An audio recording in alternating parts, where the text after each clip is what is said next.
Um, and okay, we are live. Um, I think a few people are gonna hop in here in a sec. Yeah, how are you doing today? You. Nice. Let's see. Okay. Okay. Well, while we're waiting for a few people to show up, I just wanted to ask you real quick on your proposition for not reintroducing predators into the wild. Um, would this would this essentially be like? First of all, how often is this done? Um, I'm not sure like how often it's done, but I know it's been done, a few times. Um, Hmm. I just want to put it in as like a preventive measure. Yeah. Okay. So, what is the argument for it being done usually? So the argument for it being done is, well, usually it's like a prey population control measure Hmm. to you know, reduce prey numbers. And usually people will,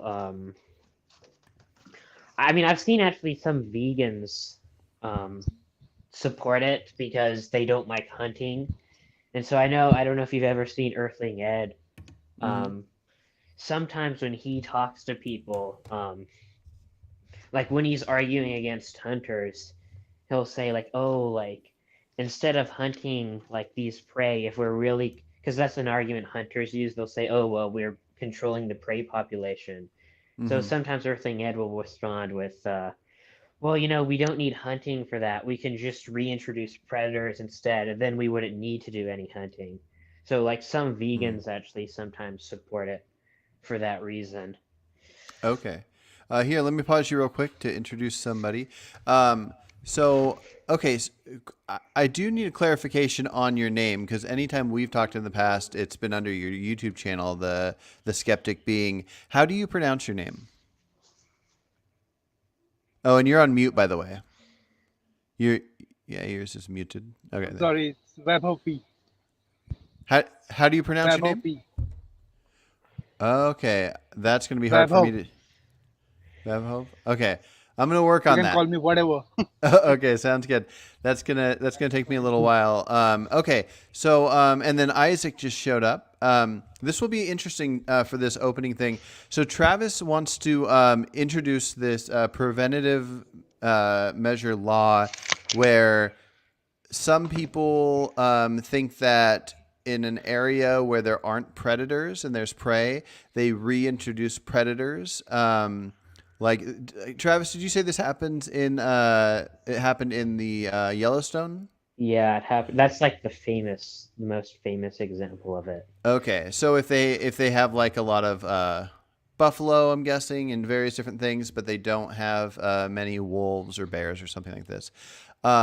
I think Isaac over here, if I remember correctly, is a hunter that leans toward vegan ideas outside of hunting, and so I'm thinking he might have a different take on it. And then I'm gonna this is gonna be hard to pronounce, but you are also vegan, and Yes. I'm curious to hear your thoughts as well. And then Michael just hopped in here, so Isaac, are you there right now, or are you just Yeah, I'm here. okay? Okay. Do you have any specific stance on the idea of adding predators into the wilderness in an area where there aren't any? I feel like this is outside of my area of expertise, and it should probably be done on a case by case basis. But I definitely kind of see both sides of the argument. It can be a good alternative for hunting, for keeping, I guess, those like deer or elk populations in check and making sure they're not dying of like disease or other really terrible ways to die. Uh, but at the same time, I think that in general, we should do our best to not interfere with nature whenever possible. Okay. And so I kind of see both sides of the argument, and I think I could be swayed either way. Okay. Michael, do you want to throw some thoughts in there? Should we control any wild population by adding or removing or anything with predators or prey? Would generally answer no to that unless we had very high degree of certainty that it would result in like some substantially better outcome in the future. But I think we would like, without having that high degree of certainty, I would tend to be against doing that. Okay. And then I'm going to say V until I am able to pronounce your name. But in India, are you, do you guys have any, are you aware of this happening where predators are reintroduced to an area? Oh, looks like his screen might have froze. I'll give it a second. There you are. Oh, sorry. Yeah. Okay, I'm back. Okay. I'm back. Okay, so yeah, in Okay, India, is there I any didn't case hear of your that? question. I'm so sorry. Oh, I was just curious if in India, No, have not you yet, heard of it? but I'm not again. Okay, you haven't heard of it before. Okay, okay. So No, it never happened. okay, okay. So let's check with Jerem, which might have a similar stance to Travis. What would you say if they were thinking about reintroducing predators to an area because there was an overpopulation of deer or buffalo or something like that? What would make you lean one way or another? Yeah, I don't see much reason to think that would be a good thing. I would actually rather have just straight up hunters in that situation than shooting the deer rather than having predators like eat them alive. Okay. Let me hop back to Michael, and then we'll have Phil hop in here. So, Michael, what would your thoughts be if, let's say, we could observe an area of land, and the deer and the elk and maybe even some moose up in Canada, they're so overpopulated because there's no predators, and say there's no hunters as well, that they're getting diseases and they're dying of these painful deaths with diseases. Do you have a thought on if it would be better to put in a formerly natural predator of that area to just let wildlife kind of do its thing with our assistance? Or do you think it would be better for us to have like government officials go in and take out as many as we need to take out to get it to a smaller number? Yeah, I don't really value the natural aspect of that. So whatever would cause kind of the minimum total rights violations, and I would sort of treat that the same way I would treat like an overpopulated human species. I would want it to be thought of in a similar way as to how we would want that handled. So it's like, that's a good if point. generally speaking, I wouldn't want somebody to introduce a predator to humans or for some more powerful alien species to come in and like call us. But if we were sort of doomed to a future where we would all die a very painful death, I would accept one of those as like as good as we can get kind of thing. Okay.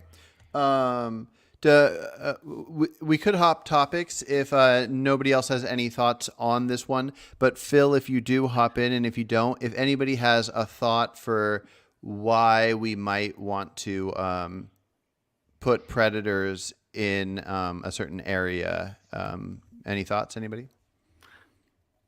Yeah, I think it would just be from if we were like, I guess the only argument could think of is just like extrinsic sort of like instrumental reasons that like the ecosystem is like part of our well-being or like part of the well-being of the creatures that exist currently. So it's like if that's required to protect it for these other reasons, maybe. Okay. But I don't know if that's the case. Okay. And then V? Yeah. So I think I changed my stance just now because of Michael. I don't want any aliens or dinosaurs for that sake to hunt us. So I think we should use, if there is a situation, we should use hunters instead of having natural predators. We won't have funds for that, we don't have time for that, but still, it's more humane, and that's something we are all fighting for. So Okay. most of us, at least. Okay. And then Phil, any thoughts on the topic? Um, I nothing that actually I think everybody's covered sort of what I would too. I guess my position is similar to Michael, except I would highlight that I don't have humans or animals anywhere near the same level of concern. Although you should care about the animals as well. So I mean, he covered the analogy really well. Like think about how you'd want to handle it. Would you want sending hunters in is like having aliens come down and kill us? So. I mean, he covered it pretty well. That's the only one I heard, though. Yeah. Gotcha. Okay. Okay. So, that was Travis's topic, and he's going to write up a proposal that we can vote on. So that'll probably appear in the near future. Okay. And then so for a good portion of the talk, I want to go over the things that I sent out yesterday, because I think I heard back from about 10 out of the 30 people so far on the things that we're voting on. So anybody that hasn't voted can share their thoughts. They'll be able to watch this to hear different opinions. So let's start with the idea of passing a law, passing laws based on majority vote versus 60% or something else. A few of us here have already talked about this topic, but a few have not. So I'm going to start with Michael and then go to V. I'm saying V. So I'm used to this fellow that I have known for a while that on YouTube, he's called the Skeptic Being. So I'm used to just saying the Skeptic Being when I type stuff up. I do not know how to pronounce his name. If you want, You can say that. You can say that. It's fine. if you want a different nickname or something that people use until they can pronounce your name, whatever's best for you. I just feel bad saying V if you feel weird being It's called fine. V. It's fine. It's fine. V is Okay. fine. Skeptic being is fine. Whatever. Name Okay. V, doesn't could I matter. ask you how is your name pronounced in Hindi, though? It's Vaibhav. Sorry, one more Vaibhav. time. Vab. Okay, Vaibhav. Yeah, Vapov? that's pretty hard actually for Indians as well. Oh, gotcha. Okay. Yeah. So Michael, go ahead and give your thoughts on voting percentages, and then we'll go to V. Yeah, I shot my answers in just like literally just before as this live stream was starting. I think Carson, so you should have Okay. them now. But my position on that, until I'm convinced otherwise, which I very well may be, is while we're in the process of establishing sort of the first round of laws, I think it makes sense to do 51% majority, and then I don't see any reason to like give some sort of a preference by needing to overcome like the status quo of like the U.S. laws or whatever by a 60% majority. I don't see any advantage to that when we're just forming laws, but I do see an advantage for maintaining our system of agreed on laws, where we might not want to be flipping back and forth every time the 1% changes their mind. Okay. So the 60% to maintain, 50%, 51 to establish. Oh, okay. That's a good To point. overturn. Yeah, I like that. Yeah, that actually might be close to something Phil said the other day that I just didn't fully understand. Was that something like what you were saying, Phil? Yeah, that was basically that if you wanted to add a rider onto a bill you were passing, you could say that anyone wanting to overturn this law has to at least get within 10%. So if you have 75 people passing the bill in favor, then 65% have to overturn it. Or if you have 65, then 55 have to overturn it. Gotcha. Something like Okay, and then V, what are your thoughts? So I am actually perfectly okay with 51% because it's okay to change our stance time to time as soon as new information comes in or majority whatever. But at the same time, we should have something basic. For example, human rights or whatever. Like we are not gonna allow to kill people each other, or we are not gonna allow to steal something basics, and then we can write whatever laws we want. But those laws cannot contradict with our basics. So if we are going to Gotcha. write basics now, so it should be individual. Okay, so I am a person. I don't want this to happen. I don't want this happen to me, and I don't want that happen to me. So we really need some basics, and after that we can vote, and even 51% will do. Okay, Got it. Got it. Okay, Isaac, do you have any differing thoughts on the topic? Yeah, I don't have a strong opinion either way, but my preference is for the 51%, just because I want to make it as easy as possible to change back and forth. So, uh, but I understand people wanting to make it hard, but personally, I think that it should be, relatively easy, if people change their minds to change the law accordingly. Okay. Got it. Got it. And then I think Travis and Jerem have already talked on the topic, so I'm guessing you guys would prefer to hop to the next topic Ye- because it seems like almost everybody agrees Well- on this one. I would just like to. I am sympathetic towards the idea of like having some sort of like Bill of Rights or something like that, where like the baseline is 51%, but then maybe for like specific issues that like relate to the like rights that we vote on, it would go to 60%. That Okay. Do you like the idea of what Michael was saying, I'm essentially if to create a law whatsoever, it's 51, where once a law is in place, to change it, you have to get a higher majority of 60? Well, so part of me likes that. Though I think it would depend on the law.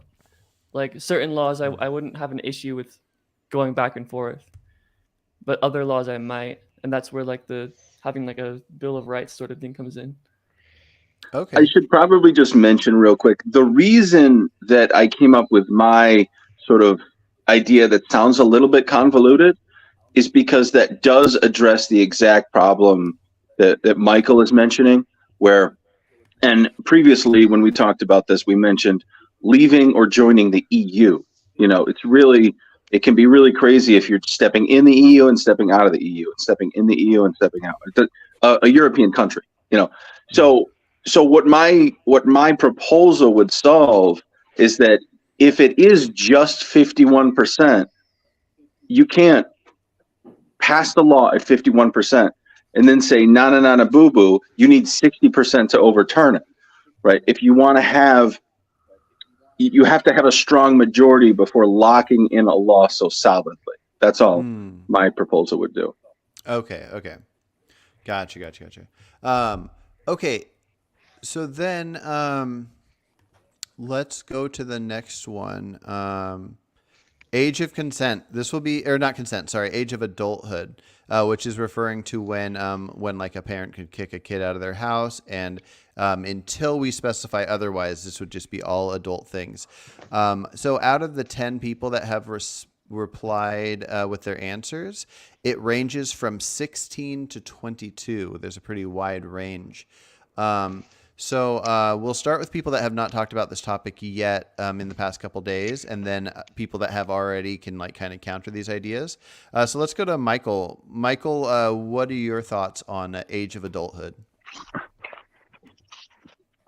My general position would be when sound of mindness occurs to a sufficient degree, I would want that person to be considered adults, at least with respect to like being considered a member of society and being able to make their own decisions and things like that. I'd change my position as soon as I saw different empirics, but my thinking is that's around 17 right now. So that's what I would say. Okay. Would you be affected by an argument that Travis brought up that if somebody is allowed to work and therefore they're paying into taxes, that they should be able to vote on the people that are deciding where those taxes go? So if, I don't know in Canada, but in the US, some people can work at age 14. Do you think it's reasonable to have somebody working at 14 but not being an adult until 17? I do think that's reasonable. Okay. Not that I don't think it is. I think it's reasonable to be able to work without being considered an adult too. I see. Okay. Yeah. And then, okay, so let's go to Isaac on that one. Do you agree with Michael, or what are your differences? Yeah, I also said 17. I don't really know exactly. So I guess I base my answer on the scenario of like whether or not a parent should be responsible for their child, like at what age. And 17 seems reasonable because by then you should be able to drive and by then you should be able to have some degree of independence and autonomy. And I also like have known people that I went to school with that wanted to leave their parents by that age. And so and they were able to make it work. So I guess it's based a little bit on personal experience, but I think that 17 is reasonable, at least in that situation. I don't know about everything, but I think for most things, I'd be cool with 17. Okay. And then V, what is it in India? What is the age of adulthood? It's 18 for almost everything other than marriage and alcohol drinking. It's 21 for that. And I kind of agree with that because different things for different ages. But for kicking out the kids, it should be at least 25. But the problem comes with actually when I was 25, my mom was 48, but dad was 53. So at the age of 53, asking a man to take care of a 25-year-old kid is doesn't sound that reasonable. So I'm actually not sure about it. Okay. Okay. And then I think Jerem has a thought that sounds similar to at least some of what you were saying. So go ahead, Jerem. Say your thoughts, and then if somebody wants to challenge Jerem on what he's about to say, go for it. Yeah. So real quick, Travis is trying to get back in. Oh, sorry. Yeah. Okay. So Jerem, But what was your age stance? Just a quick recap because I think we talked about it yesterday. yeah. So my age stance, especially like referring to, I guess what you mean by adult, in the email, is 25. And basically, the reasoning is just because, my understanding is that that's when brain development sort of like reaches the ability to make like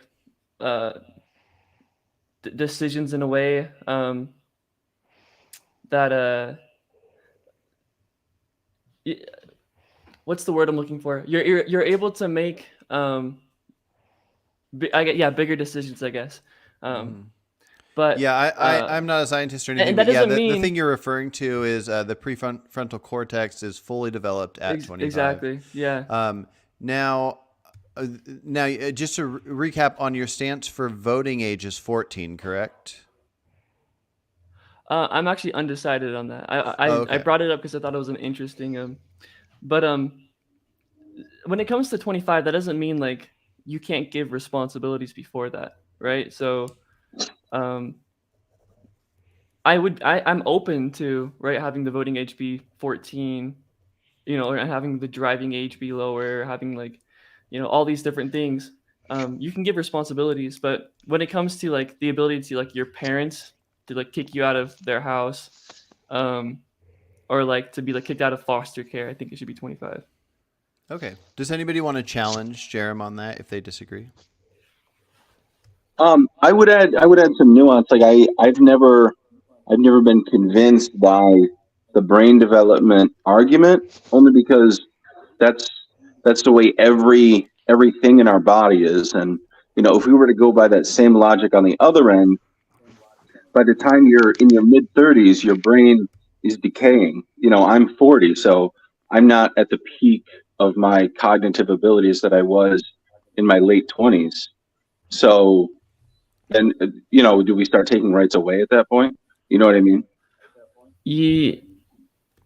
Yeah, I mean, eventually, I think there is a threshold, and we already do this, right? Like, we take licenses away from, I think, like once you hit like 90 or something, you can't drive anymore.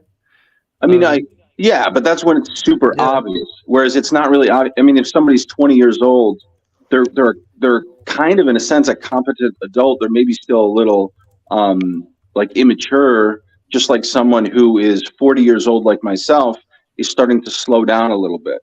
Like I can't beat somebody now in a first-person shooter the way I could when I was 25 because my brain just isn't as fast.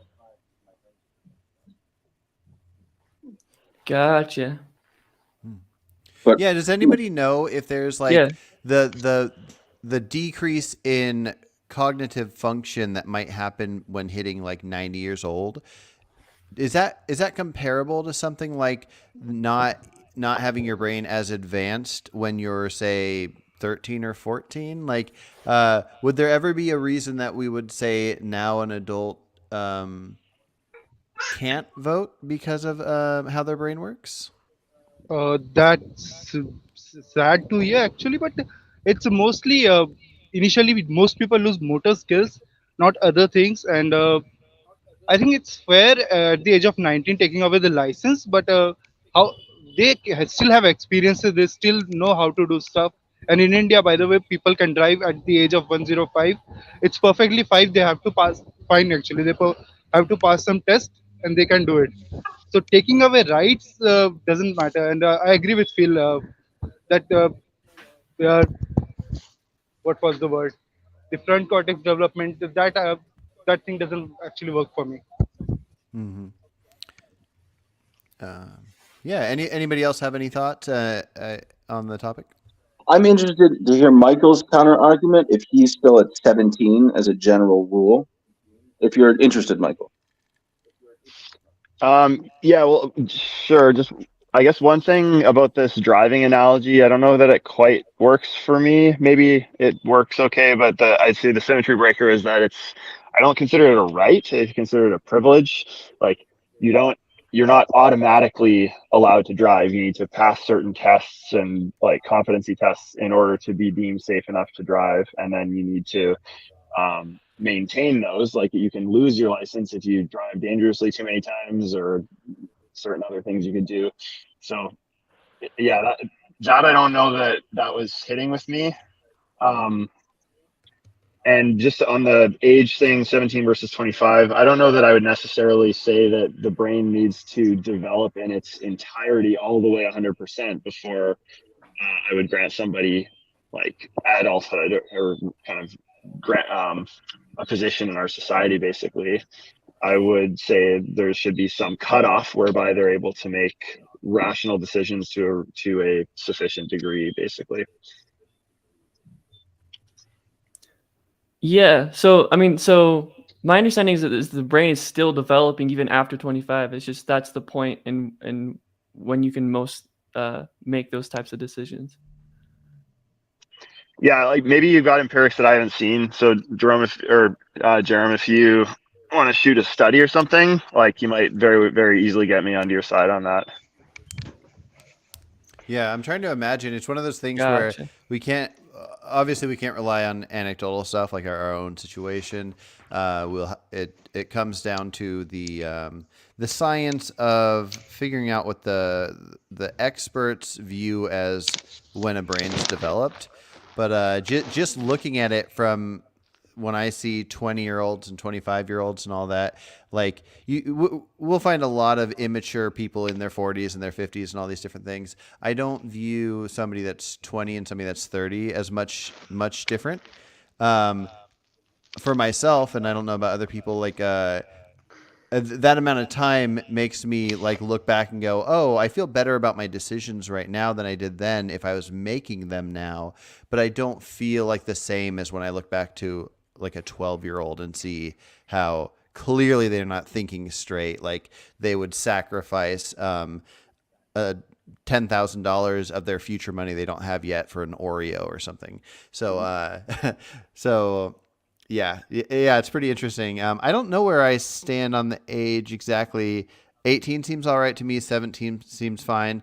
When it gets closer to like 25 or something, it might just be because I'm so used to this world we live in where it's approximately 18 everywhere that imagining somebody not being able to get married or buy a house or, own a gun, defend themselves if they want to, or to be able to choose if they want to do something dumb like smoking. No offense, anybody. To not be able to choose that till you're 25, that just seems so wild to me. But it's not wrong because it's wild to me. It's just wild to me because that's 7 years is a lot of time. And I got my license to drive when I was like 17. I moved out of my house when I was 18 and doing all that stuff. If my parents could have said, you're staying here till you're 25. Yeah. I think that sort of, I'm not sure if we're talking about we want every person to reach the best, most mature and wisest version of themselves before they start making critical decisions, or if we just want a certain threshold of competence to be passed. Like I would trust a 15-year-old Sam Harris before I would trust like a 40-year-old Nicki Minaj with anything.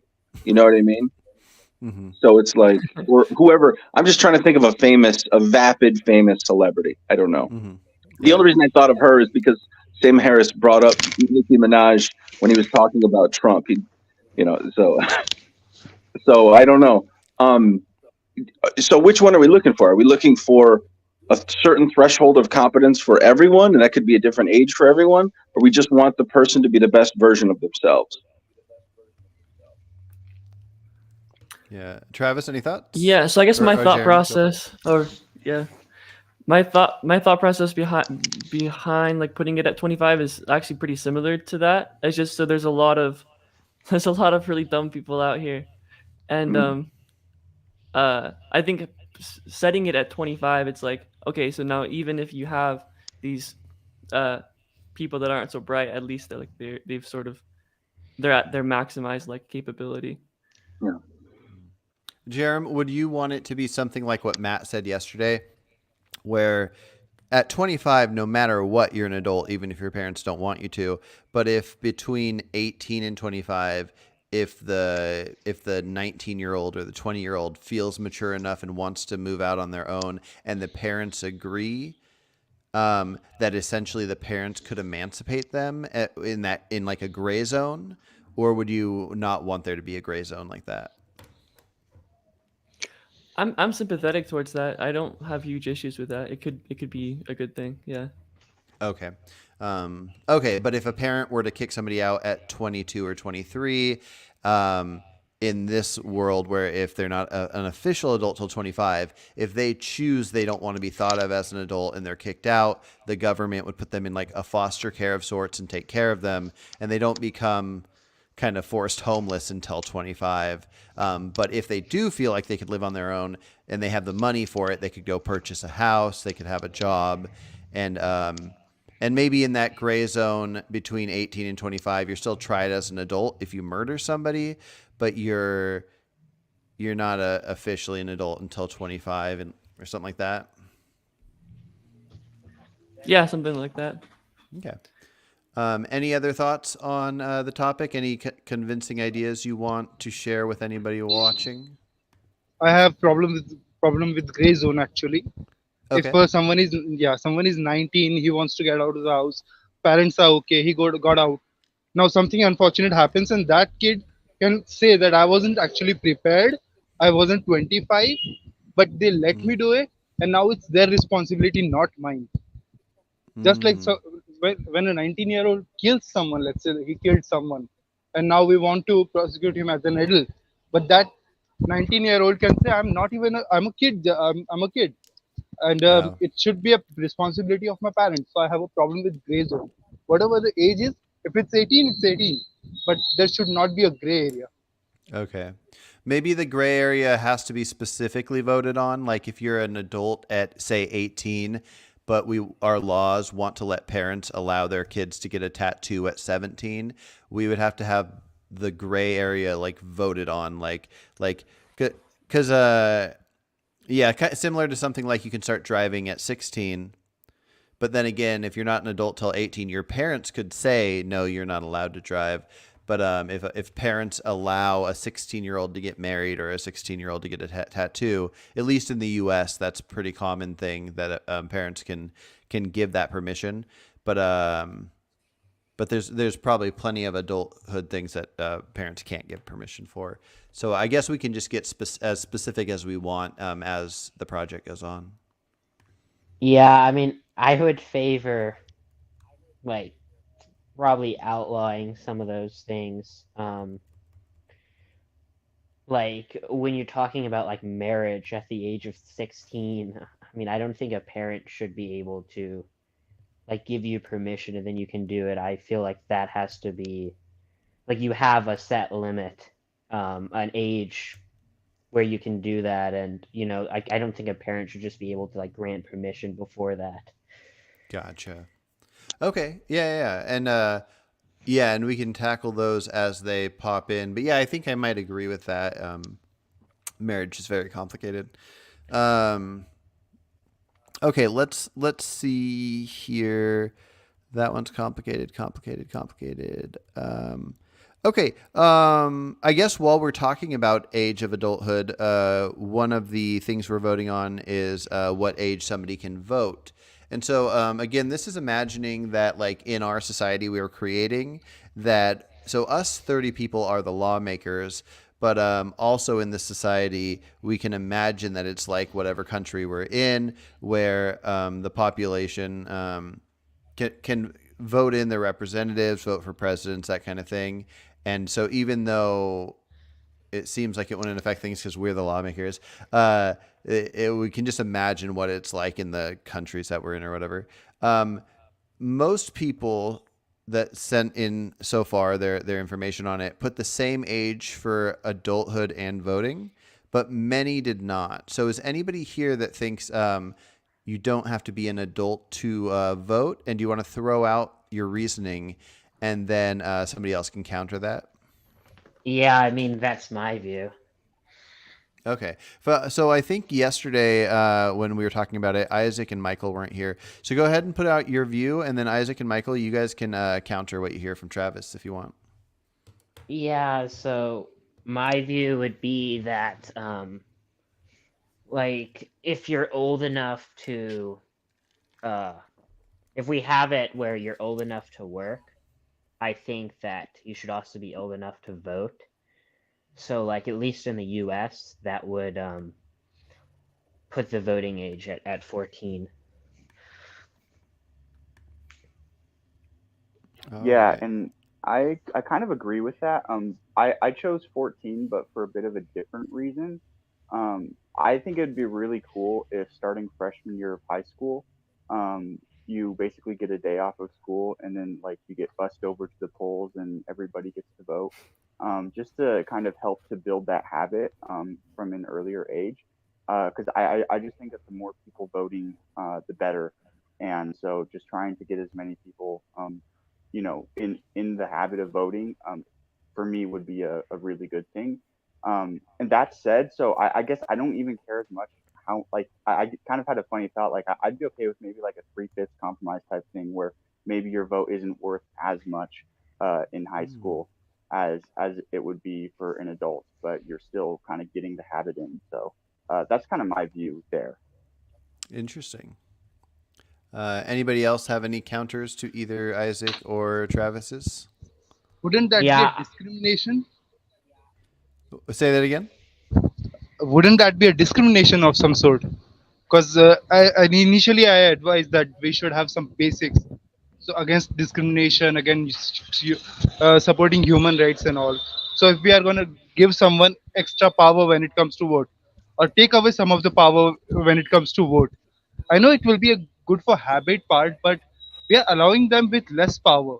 This is what happened after slavery. When slavery wasn't allowed, we stopped slavery in USA. You guys, not us, but every black man has, not initially but later, black people got rights to vote, but their vote wasn't counted as equals. So it's not something we should do. Gotcha.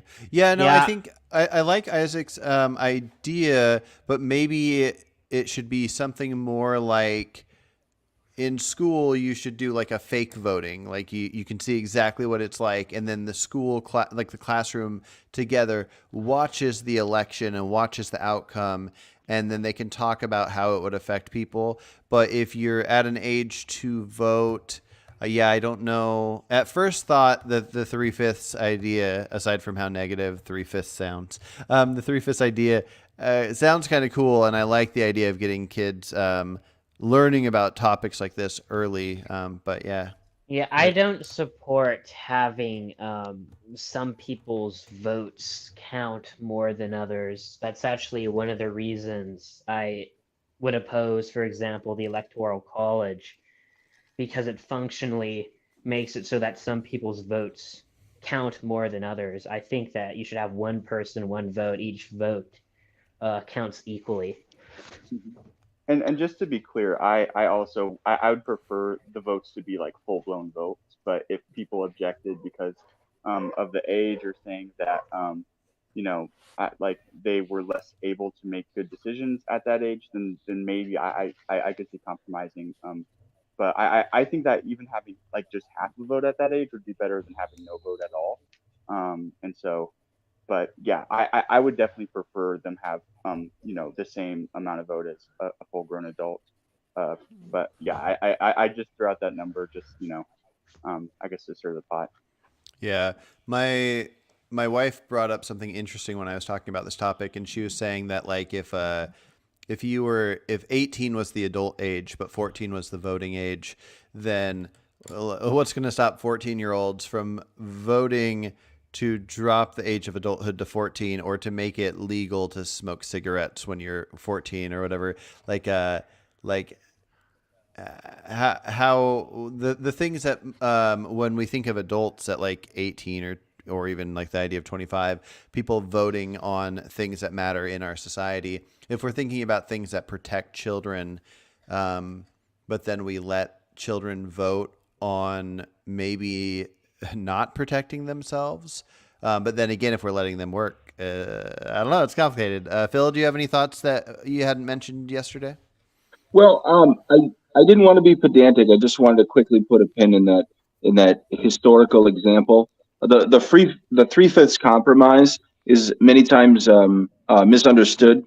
So many decades before the slaves were freed or got the right to vote or any of that, more than a century before women had the right to vote, there was the 3/5 compromise, which was actually, it was the good guys who were not interested in slavery, who were abolitionists, who would rather that slaves not count at all in the elections.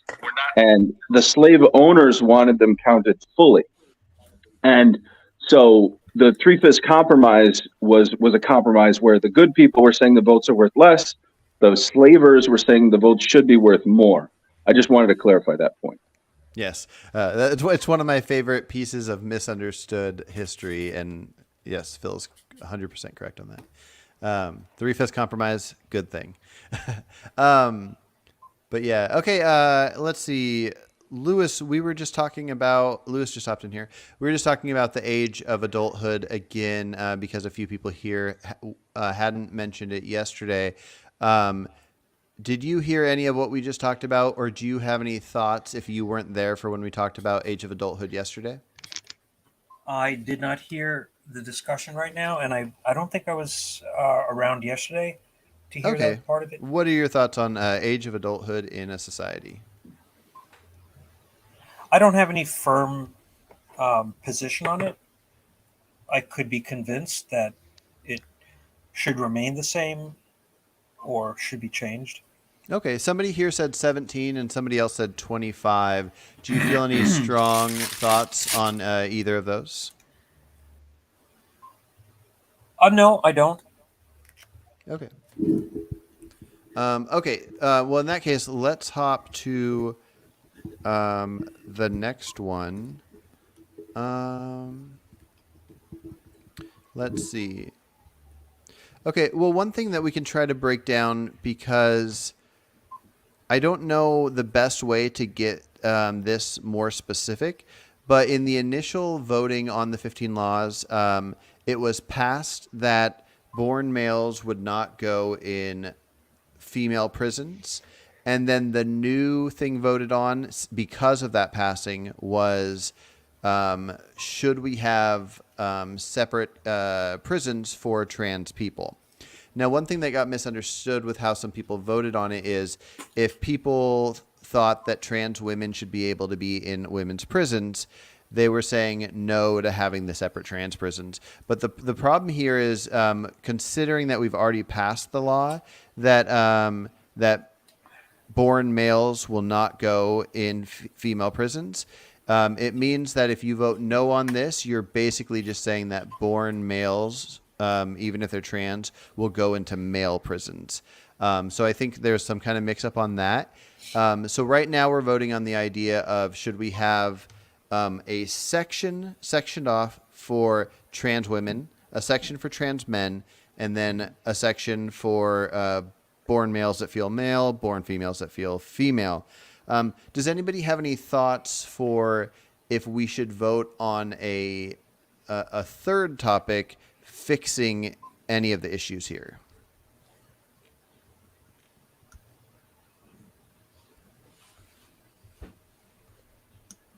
I had heard Jeremy the other day say that even like when it comes to rehabilitation and different things, that even female prisoners should be around male prisoners, that a big part of it would have to be how we guard the situation. Does anybody have any thoughts about like if they think that the separation should only be for sleeping, or if it's heavily guarded and there's people there to protect people? Does it matter who's intermingling? Should it just be if you're sharing a cell with somebody that the gender matters? We can go. I'll just go to Isaac, and then if anybody wants to respond to whatever Isaac says, we'll go there.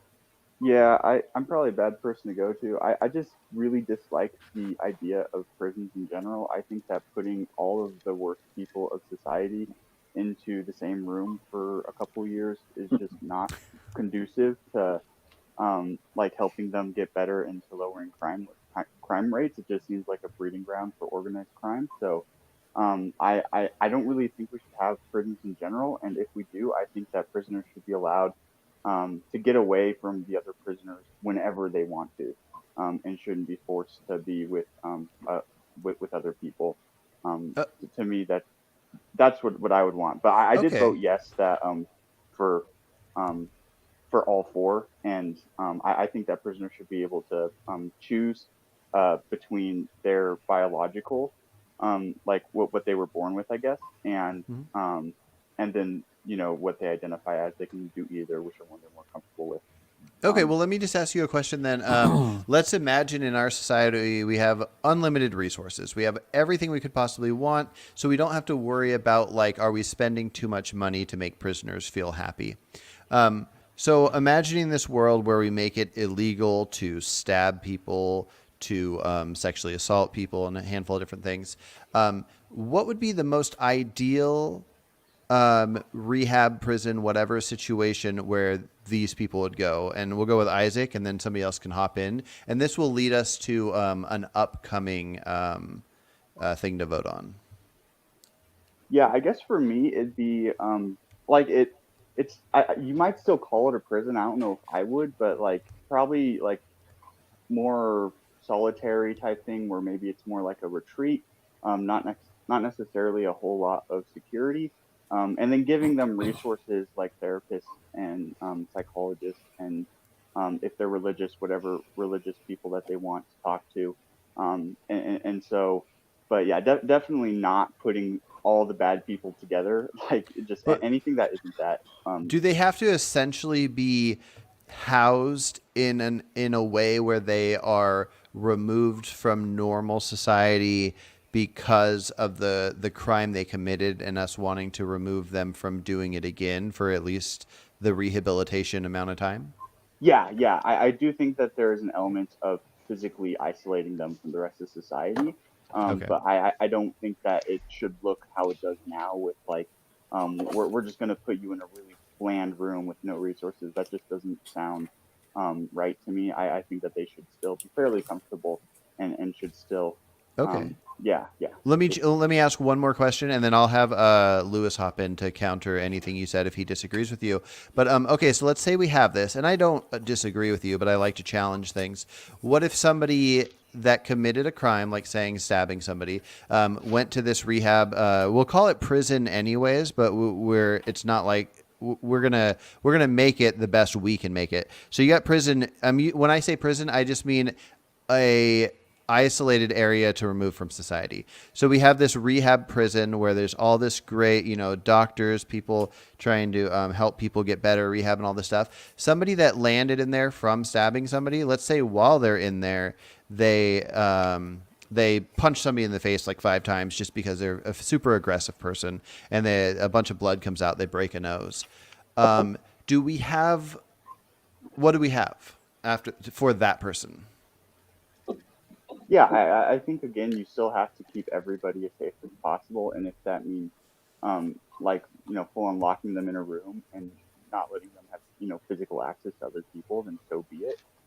But I don't think that means necessarily social isolation. I think they should be still allowed to talk to people. They should still, be given, I think, some decent comforts. Okay.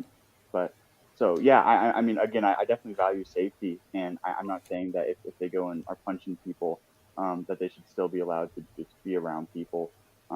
But yeah, I think that in general, we should treat as many things as possible as a health issue. Okay. And for me, I'm not really interested in punitive punishments that much. I don't really think that helps really anyone. So. Gotcha. Okay, Lewis, go ahead and share a thought on that, if you have one. Sure. Yeah, definitely. I think I probably largely agree with Isaac, although I think a case could probably be made with certain people that, and I haven't thought this out fully, but I think a case could be made with certain people that maybe punitive,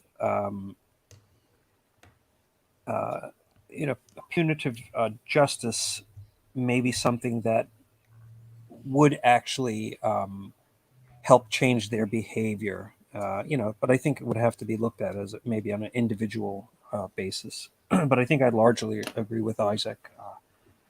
Okay. And I'm all for prisons. I think though that prison reform is really important. I think there's a lot of problems with prisons the way they are today, including and maybe primarily safety within prisons. I think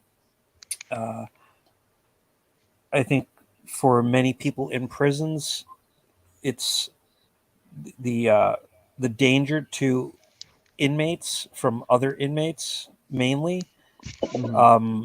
is a huge issue. Now I'll address the the transgender thing in a second here, but I have personal experience with a family member who actually was in prison, and I believe that family member was raped in prison, and as a result of that, contracted AIDS and died of that. And so this kind of hits home the safety issue in prisons. Very dear to my heart. It was a twin brother actually.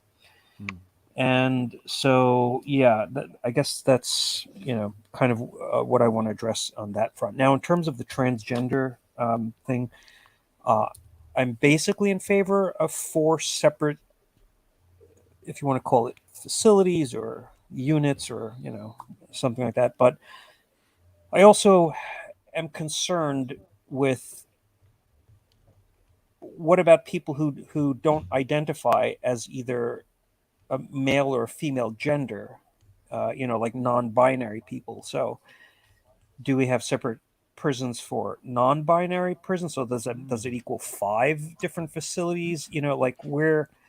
I'm just concerned about like slippery slope situations. I do tend to lean toward 4 separate prisons, but maybe 5 is necessary for people who are non-binary. I don't know exactly. Okay. Okay, V, what are your thoughts on what Isaac said or Lewis said or any of the prison stuff? Yeah, first of all, Lewis, I'm so sorry to hear about that. It's sad.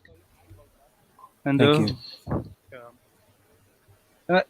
It's really complicated actually, because we have gender fluid people. One day they'll be like, okay, I feel like a man, and they are not lying, of course. And next day they'll be like, I feel like a woman, so change my place. I want to live with women now for my safety. So basically we have 2 places, one for men, one for women. if there's someone is biologically man, he was a born man and he have a functional penis, so he should be in male prison. And if that she should be, if she is identifying as a woman, so she should be in a male prison. And at the same time, same goes for women. If there is a man who was born as a man with there's a man who was born as a woman, and he but have vagina, so he should be in, for his safety, he should be in female prison. So that's how it works for me. Okay. All right. Who wants to hop in next? I And would, you- although I realize I've talked a lot, so if anybody else wants to go, you go ahead and go. Yeah. Yeah. Go for it, Phil.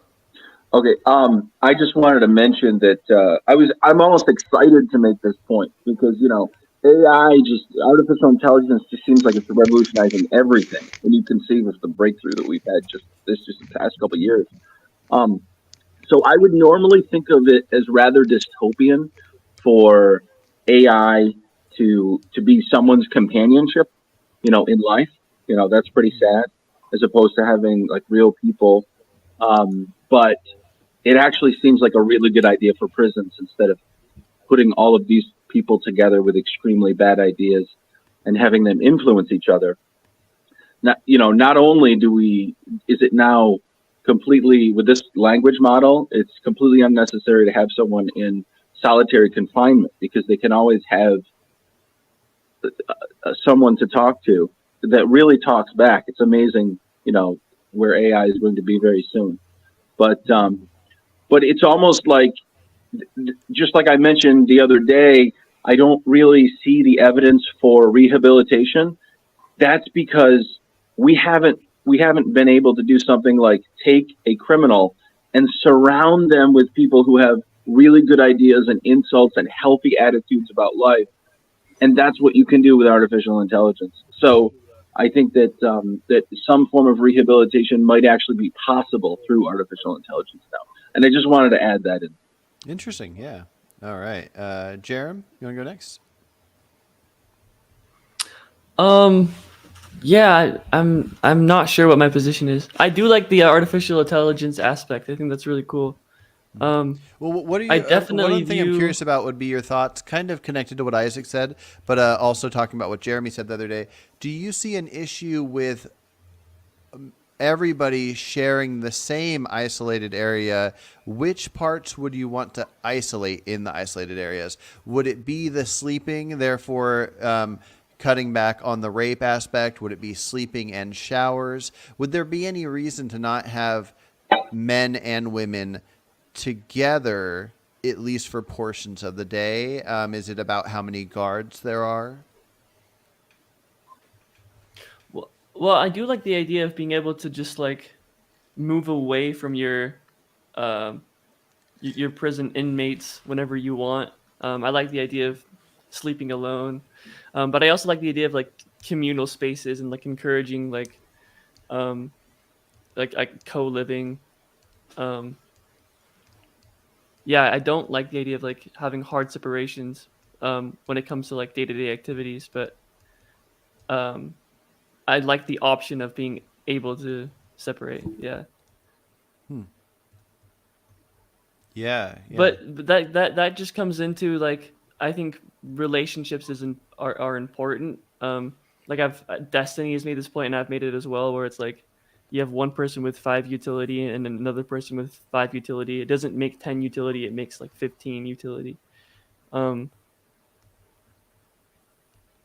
Yeah, but when it comes to the AI, like you can essentially have that without any of like the negative consequences of like potential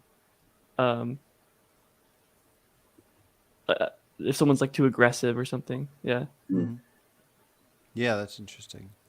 All right, Travis.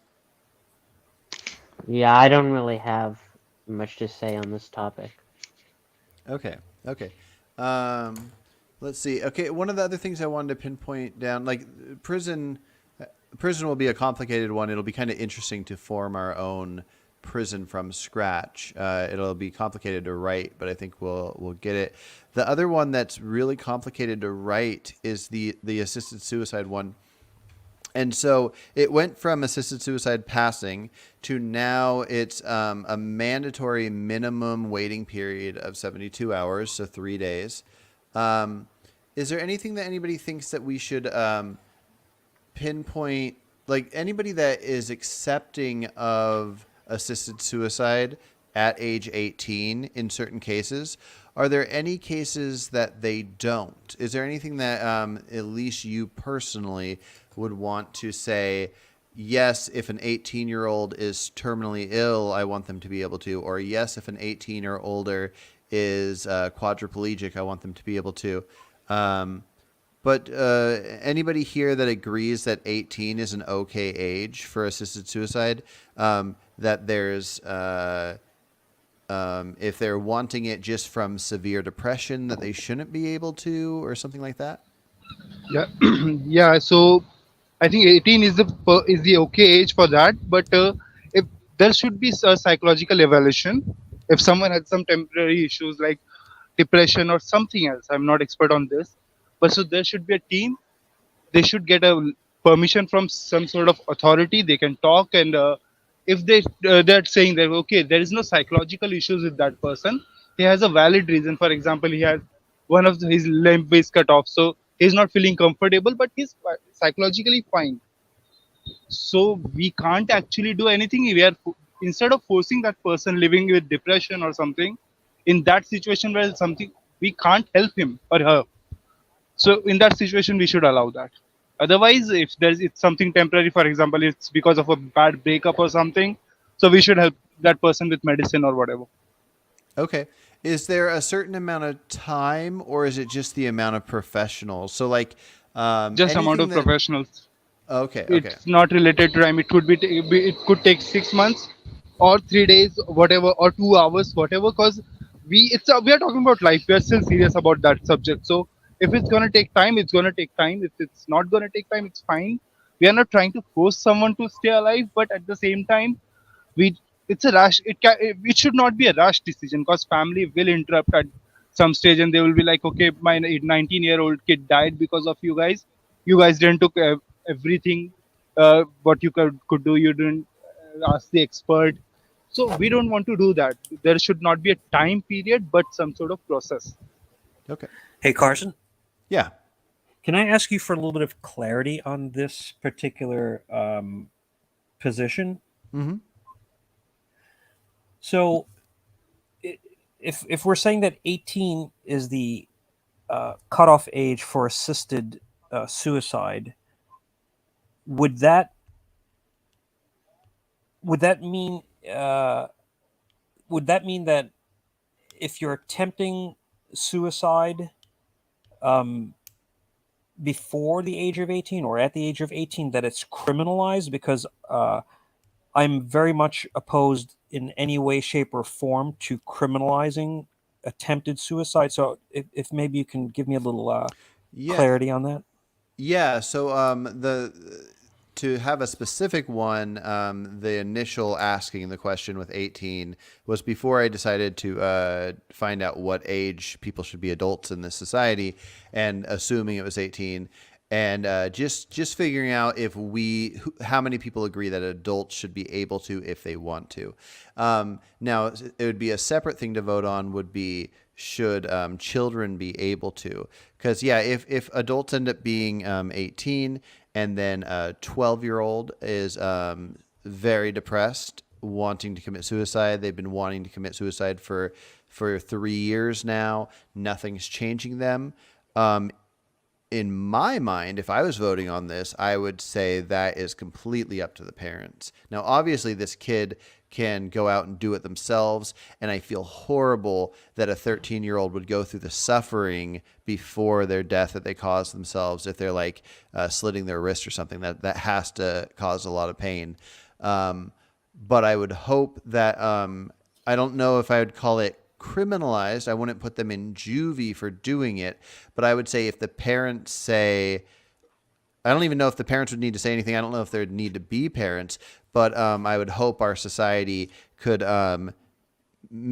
try to rehabilitate this child and never assist with suicide of somebody under the adult age. And that's just how I would vote. How about you, Lewis? Yeah, I think so. Yeah, it is like you said. It is a complicated issue. I'm not entirely sure that 18 is the appropriate age. I could be convinced otherwise. I'm not. I don't have a firm position on what age that would be. But when we're talking about assisted suicide, we're talking about getting, it's a legal aspect, right? It's getting professionals involved, right? Like a trained doctors, right? And that sort of thing, right? That's what we're talking about, assisted suicide. It's not just suicide, it's assisted, right, from professional help. Yeah. Right. So it's not even about freedoms. It's not the freedom to choose to not live. You're Yeah. also getting a service of sorts. Yeah. Right. So it has a slight effect on it. Yeah. Yeah. I mean, I think I'm largely in agreement with 18 being a cutoff age, but I'm not firm on that. But I do want to stress, though, that I think I'm vehemently opposed to criminalizing attempted suicide at any age. And so, I feel that to me, that is such a crucial part of this discussion on suicide. Yeah. Yeah. Jerem, do you, or sorry, who was that? It was me, but okay, let Jerem continue, then I'll clarify certain things. Okay. Jeremy, do you have any thoughts on if somebody under whatever adult age we choose wants assistance?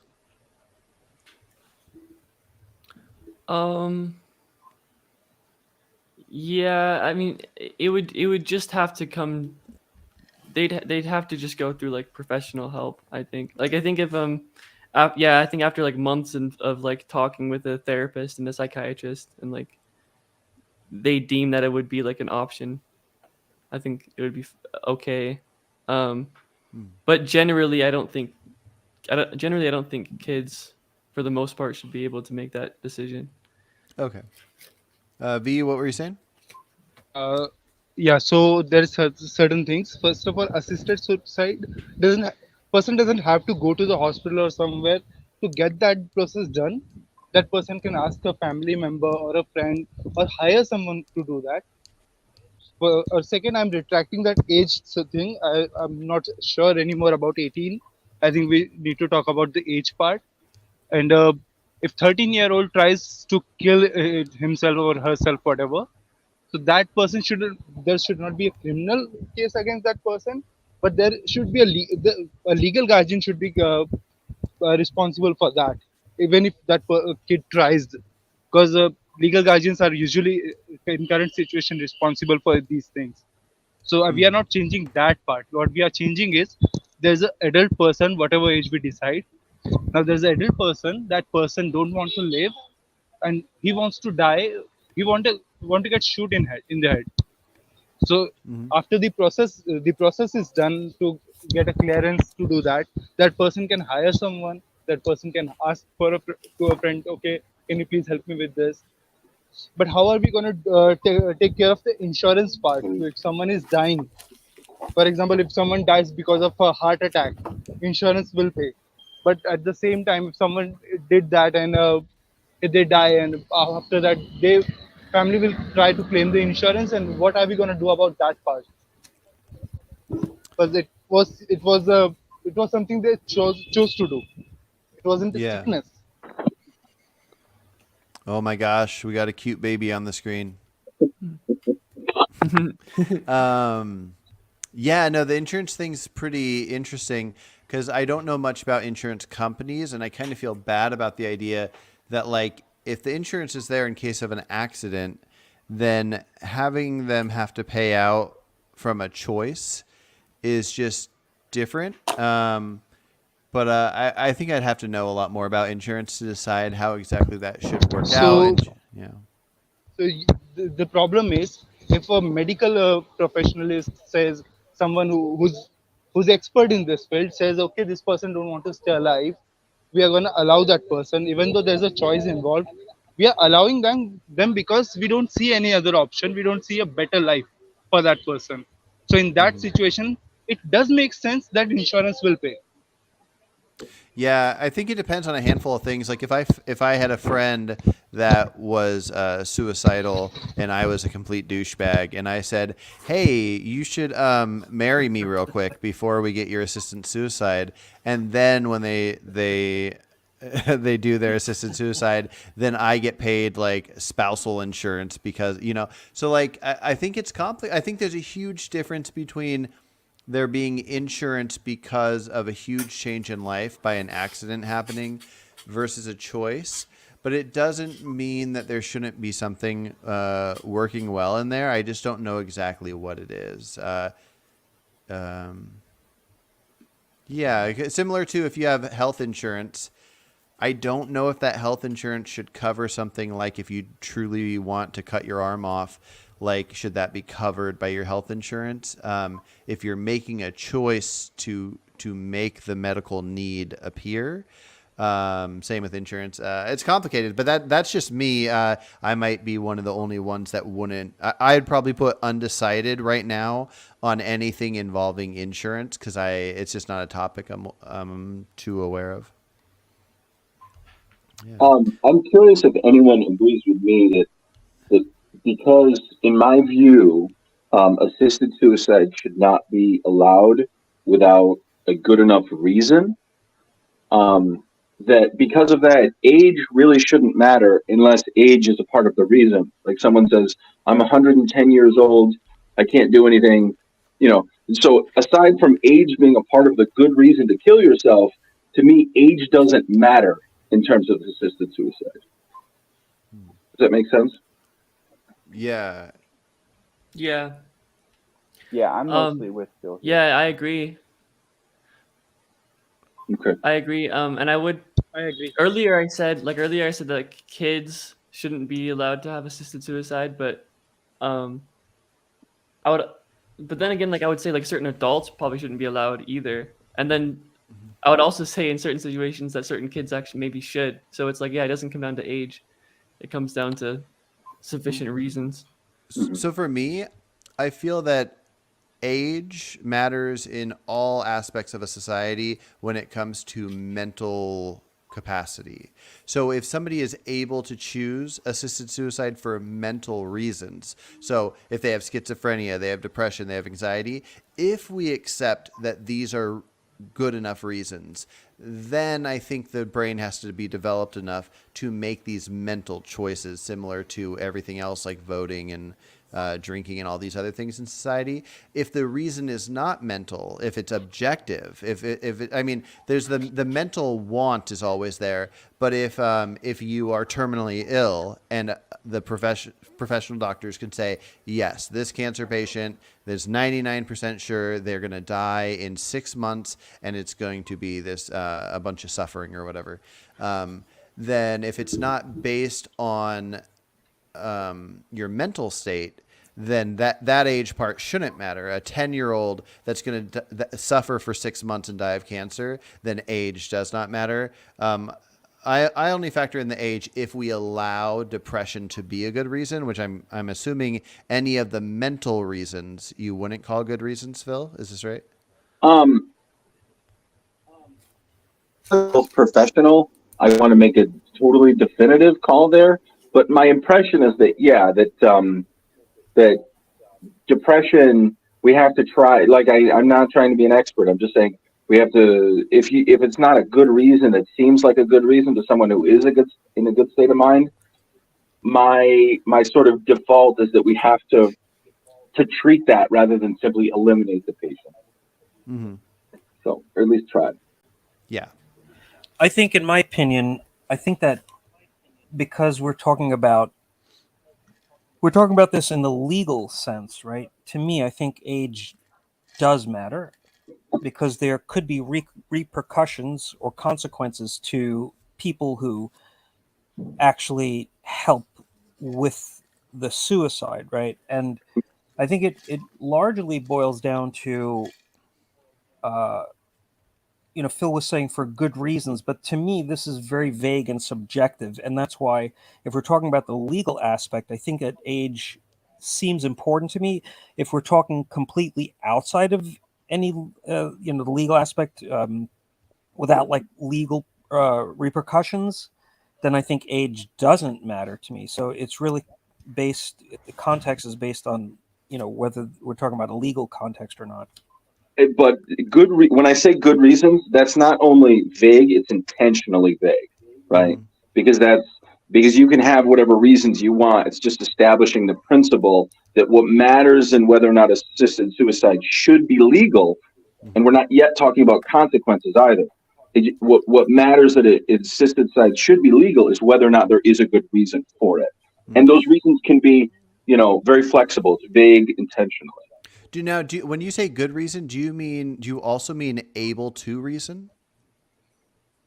Able to reason? Well, yeah. No, for example, if somebody is terminally, just real quick, if somebody is terminally ill, then if they don't have any issues with their mental faculties, they are able to reason to decide, do I want this with my own brain? If somebody is quadriplegic, they could live out a great life or whatever, but if they don't have a depression getting in the way, they just have a able to reason stance of, as a human with freedom, I want to choose my freedom to not live while being quadriplegic, and they're able to reason. Where schizophrenia, depression, all these different things, maybe we're viewing them as not able to reason. Is that fair? Yeah, it's fair, and that's why I did mention that unless part of the reason that it may or may not be a good reason to have assisted suicide in a specific case has to do with your age, right? And you're saying age has to do with reason, and it's the same idea. It's like, yeah, that matters. That's part of the condition that you would have to take into account of whether or not assisted suicide would be legal in that case. So it's not that age is relevant. It's that age, in the case in which you're using it, is a proxy for mental capacity, right? The capacity to consent, the capacity to consent with competence, mental competence. So that would be what you're saying. And I agree with that. I'm just saying it's not necessary for us to use age as a proxy for that, right? It's that's already tied into whether or not suicide, there's a good reason for suicide. Gotcha. Anybody else have any thoughts on this topic? And then after that, I'm going to see if anybody has a thought on a law they want to propose to talk about. Yeah. So I like the idea. Oh, sorry. You go ahead. Oh no, I want to hear what you have to say. Okay. So I like the idea. So I don't like the idea of like someone turns 18 and they didn't make their like college football team, so they're feeling sad down in the dumps, and then they go get assisted suicide. Like I think we should encourage more net positive lives. So if it's like this person who didn't make the football team is going to be likely to experience a happy life, just give some time, and he'll be fine. I think that would be a bad thing. So I do like the idea, but I also like the idea of like if someone is going to have a net negative life, the having the option to have assisted suicide. So I like the idea to like sort of like regulate that. Maybe require like a prescription. Like you have to go see a doctor and they have to prescribe it to you. You can't like just go to assisted suicide R Us or whatever. Yeah. So Jeremy, yeah, it's not gonna be. Yeah, sorry. Please continue. Yeah, no, I was just saying like there should be some pretty like good regulation there. Yeah, so there will be a regulation. There will be experts who's gonna decide or approve that process. It's not gonna be like, okay, I'm 17, I didn't make it to the football team, so I'm gonna go just take the paper, do the paperwork. It's not gonna be that easy. There will be someone who's gonna talk, who's gonna take time, who's gonna really think about it, and we're gonna make sure that this person is psychologically fine. He's not depressed or something, which we can actually fix. So there must be a situation where we can't fix the person, we can't help that person. If we can't help that person in that situation, and only in that situation, that person will be able to get assisted suicide or whatever. To, so it's like it's not like anyone is gonna be able to do it. Yeah, I'm glad I let you guys talk because you guys kind of hit on the points that I was going to make. I think that it should be based off of um, if it's going to be legal, it should be like with the asterisk of someone has a permanent condition that is not really fixable. Which is why, like for me, I don't see depression as a permanent condition. Maybe some people do, but so that like I personally don't think depression is a valid enough reason um, for committing suicide, and so I guess yeah, that's kind of where I'm at with it. I'm still a little skeptical of whether it should be legal, but and one other thing I don't know how many countries it's legal and how many it's not. I'm interested in how the legality of assisted suicide affects the actual rates of suicide. If anyone has any research there, because I wonder if by just going through the process of getting assisted suicide, that changes a lot of people's minds or not. So Yeah, the only thing I know on that topic sort of is that in Canada, when they made it very easy for assisted suicide, they instantly got a lot of organ donations. And but I don't know the exact stats on that. But yeah, which is kind of. I'm sorry. Go ahead. Go Oh ahead. no, you go for it. Mine No, doesn't matter. I was actually just going to go a little off topic here. I actually wanted to ask Vabhab, what city are you in? What are we looking at in your background there? So I am in Mumbai, looking at park right now. I was on a beach before, but there is some jammers. So because of jammers, there was no network. Ah, okay, very nice. Seems like a pretty nice place, actually. Yeah, it is. Yeah. Most Indians around here are actually from Goa. I don't know if that helps, but I thought I'd throw that out. Gotcha. Yeah, the first time I chatted with him on my channel, in the middle of our talk, he was walking down the streets, maybe these same streets, and happened upon a stray dog that was suffering and couldn't even walk. Mm-hmm. And he picked it up during our chat and put it in his car and drove down to the vet. Oh, and wow. Yeah, it's really awesome. And he works for a couple different organizations that like help stray animals. And I believe you have a big piece of land that you put animals on as a sanctuary also, Yeah. right? Okay. Yeah. Cool That's stuff. awesome. Thank you, Vahab. Yeah. course. Okay. It's our job. So does anybody have an idea for a law that hasn't been brought up in either of the two groups of laws I've sent out?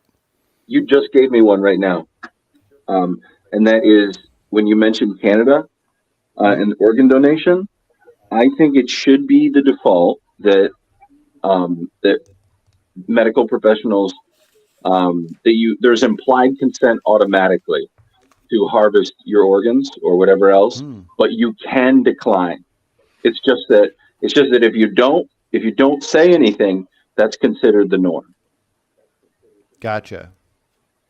Everybody here agree with that or have any thoughts on that? I don't necessarily agree. Well, I hold Go ahead. I was just saying I actually hold this is something similar. So I hold Jeremy's view actually, where it's like I don't really care that much about consent. I care about consequences. And it seems like professionals being able to I think everyone's an organ donor essentially. Yeah. I don't think it should be a choice. Okay. And then I'm yeah. guessing the only reason some people might call the choice mattering would be something like religious exemptions, feeling like if you're not buried with all your organs intact, that you won't go to whatever magical heaven you believe in or whatever. No offense to those people. I don't think any are here that feel that way about organs or whatever. But yeah, like my personal opinion is I wish everybody was just cremated so we could have more space. But I know some people get a lot of benefit out of being able to go to a a cemetery to visit their loved ones that have passed. But yeah, how I guess Phil, do you have a strong stance on like if our in the U.S. if it was going to change to where nobody got an option, it's just everybody that died, their organs were donated. Would you have a strong stance against it, or it just not be ideal? I would not have a strong stance against it. I just think that it's more palatable for society if you tell people, look, you can opt out. That's why I would want the option to opt out. And I also, at the deepest level of analysis, I actually also only care about consequences. But the idea of having consent and having rights, these are nice norms that we can use to have better consequences in terms of how people feel about the laws and about our policies. Yeah. People feeling like their religious wishes are respected and that kind of thing. Or imagine someone, you're in the hospital bed, you're afraid to die, and they want to get those organs out fast while they're fresh, right? So are they gonna? Is there maybe just that one last minute where they're like, we can't get his heart going. Okay, rip him open. We're taking everything. You know what I mean? As opposed to maybe you did come back. I mean, that's not Yeah. crazy. Yeah, I mean, maybe due to possible situations like that, there should be something like an hour waiting period, half hour waiting period. I don't know exactly how that kind of thing works, but Yeah. Well, I may have like the controversial view, and I just hold the classical utilitarian view that would be correct. It's like the classic hypothetical of like the heart, like the doctor harvesting organs. Mhm. From the Yeah, so patient I and the think I waiting might room. just have like yeah. Yeah, I mean, if what Jerem is suggesting is that there could be a potential for incentivizing doctors putting, let's say, or not even necessarily doctors. Let's say maybe it's some a hospital that I don't know if it's like it would be an unwritten kind of rule that if somebody seems like they're not very savable, you just kind of ensure that they aren't going to make it, so that you can harvest the organs, because that will let's say bring in more money, because you can charge more you can charge patients for transplants and et cetera, et cetera. So I'm concerned that if you make it a default to that the organs are going to be used for humans, I'm just a little concerned that it's going to incentivize hospitals for doing something that could be profit driven rather than more ethics driven or something. I don't know. yeah. Yeah, I mean, well, again, like I wouldn't care. I wouldn't care as much about what like the motives are. I guess those play a role, but they only play a role in as much as like it changes the consequences. So it's like even if they are profit driven, but you're still saving more lives. Like if they're making more money by saving, you know, uh, more lives than just like the one person, as long as the math checks out. Well, I don't see. I also find it strange that people who like self-identify as pure consequentialists seem to almost never look at the full consequences, right? Because if you're saying that taking these organs and keeping a person, giving a person a new lease on life, for example, and that the consequence of that is that this one person is going to perhaps be happier throughout their life. Well, it may be the case that that consequentially they're causing much more suffering, because if they're going to be contributing to the suffering of countless animals, then a true consequentialist would have to, in my view, would have to take all of that into the equation, and I'm not seeing like maybe Jeremy. When we had a discussion several days ago, we actually talked a little bit about that. But I see most consequentialists not seemingly take that into the equation. Okay, so just to clarify, so the idea would be, and this is kind of only for vegans, which half of this group is not vegans, just so anybody can know. But the idea would be that if you get a donation of a heart or something, and then you put it into a person that would have died that is not vegan, and then you save them, there's some bad consequences coming from the animals they're harming. Correct. And of course, I'm not claiming that I know the future, but we can, let's say, go by what is the likelihood or the most likely outcome, right? So yeah, I mean, I think it's just something to consider for people who like self-identify as consequentialists. Mm-hmm. And Jeremy, you can respond to that if you want. I think especially for a talk that's full of this many people, we should probably keep the philosophical element out of it, aside from just like in a society, and in this case, we get to control it ourselves. We're gonna have the laws that are what they are, and they exist. And then if you decide you want a law based on the outcome or not, you can, like, even to the level of saying saying that there should be you don't get to decide if your organs are donated, but they only get to go to vegans or something like that. I mean, good luck with us getting 50% to agree to that. It's kind of amazing and fascinating to see how many non-vegans voted to defend a lot of animal things that were on the vote and whatnot. But anyways, I'm going to stop rambling. But yeah, we can keep talking about the topic. Does anybody else have any thoughts on whether there should be an option or not for organ donation? And also, I'm curious if in India is it different? How does organ donation work there? So you have to register as an organ donor, but I propose that every person who dies and didn't decide while he or she was living will use those organs, or that person, when that person was alive, have to declare that I don't want my organs to be donated. Otherwise, so we are going to use me. them. Mm-hmm. Okay. Gotcha. Okay. And then Travis, do you think people should have an option to donate organs or not? No, I don't think people should have an option to.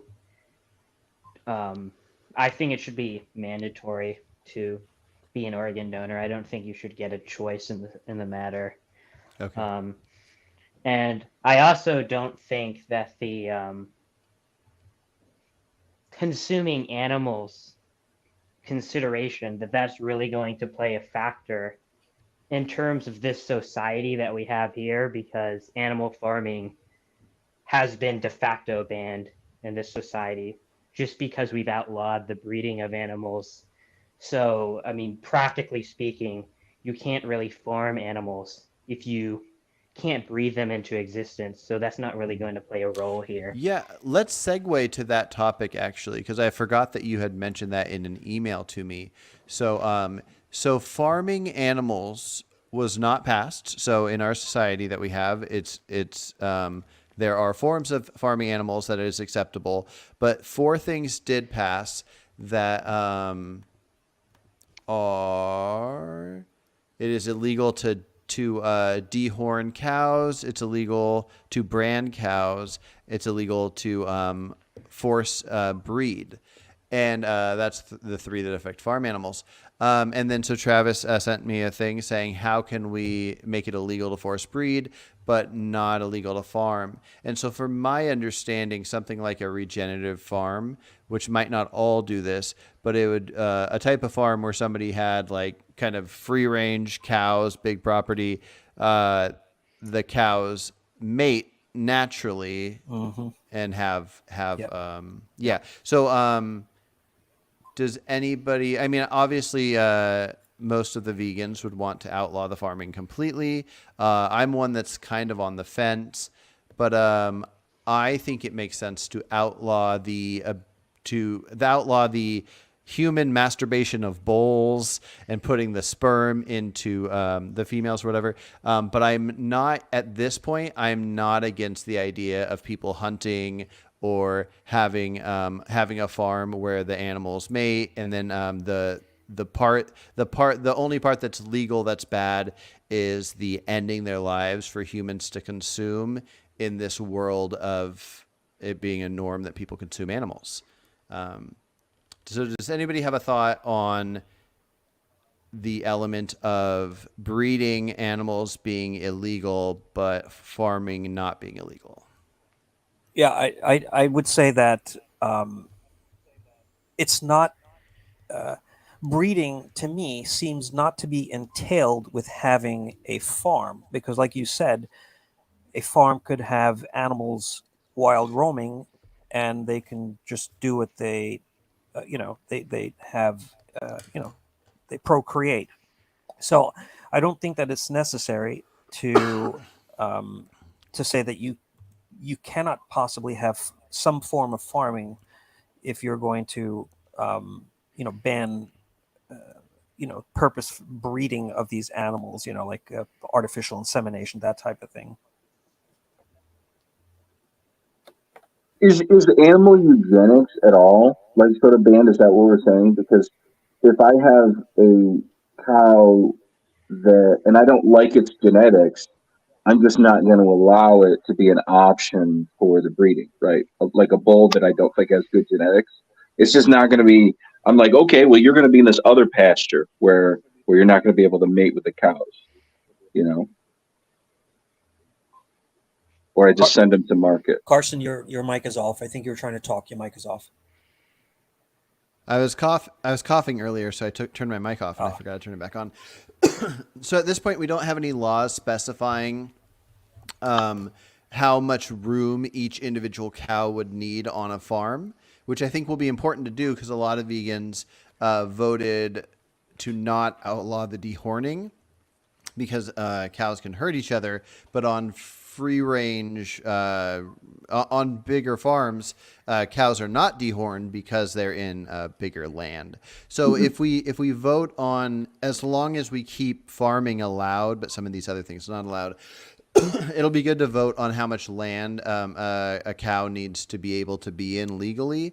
And then in that case, if you don't want them to breed together naturally, as long as you're keeping them in the amount of space they need to be in, then yeah, Phil, I'd say you'd separate them by gender or whatever.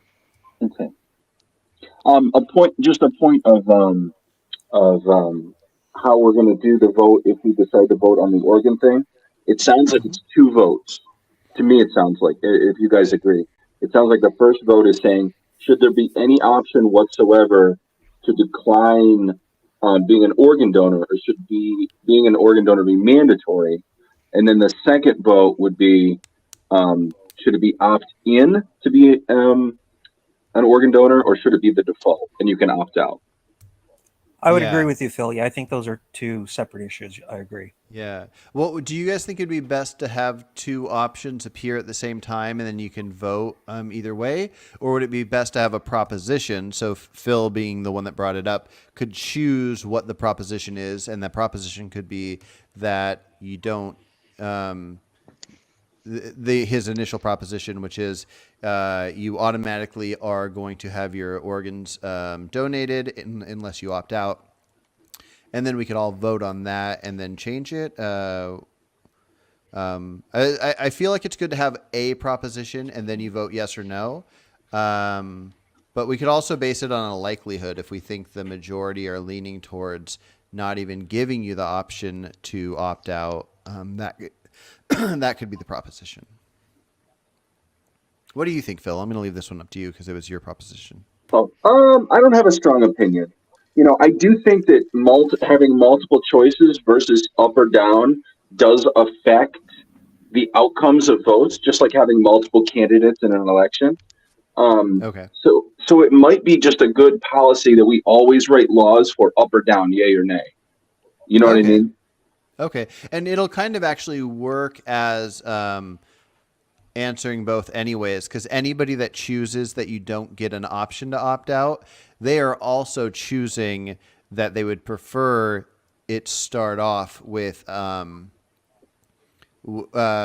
you being a donor and then having to opt out over what we currently have. So I guess there could be a third option that would be what like most countries currently have, which is where you start off not as a donor and then you have to claim to be one. So yeah, we can give those three options and anybody can choose their preferred.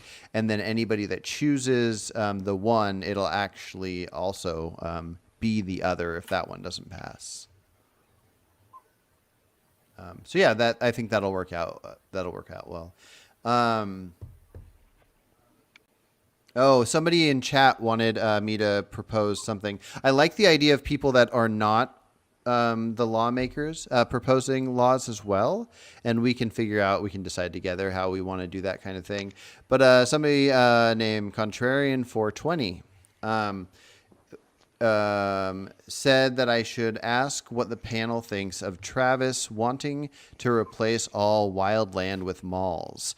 Let me figure out a better way to word this. So somebody watched the talk I had with Travis, and Travis has a stance that if it were not going to affect the ecosystem, we should wipe out every animal in existence besides humans. Maybe also humans, but for the sake of this, because we would lose all of our lawmakers, we'll say no humans. Wipe out all wildlife as humanely as possible, and therefore there would be no more breeding because there's no more existing because of the amount of suffering in the wild. V is shaking his head. V, what do you want to tell Travis about this? So that's stupid. I'm sorry, Travis. Because those animals are there for a reason. They do help out. I mean, you can't take away all the animals. There will be no Earth to live. Like Earth will still be there, but well, let's imagine that the Ecosystem. ecosystem is not affected. This is a hypothetical where if we knew we could wipe them out and there would still be all the plants, trees, all the food we eat, there's humans and the ecosystem's fine. okay. So Carson, once you said that we should leave the animals alone. Remember when I said that we still need animals for certain things, for example, in airports or emotional support animals. You said we should leave the animals alone, and Yeah. I kind of agree with you. But if we are going to leave the animals alone, then we actually don't have any rights to just kill them all to avoid their suffering. That's something I don't have a word right now. I'm just Okay, it's you're so fine. strong. Okay, let's jump to Jerem real quick. I'll let Travis defend himself as well. But Jerem, where do you stand on this? Yeah, well, I'm in agreement with Travis on this. I think wild animal suffering is very bad, and it's actually worse than factory farming. It is probably the biggest like moral atrocity. And making the claim that like it would be better to have a world of just like shopping malls over like wild land, that doesn't. With that mean it's like it's not like a practical stance, right? So we'll acknowledge that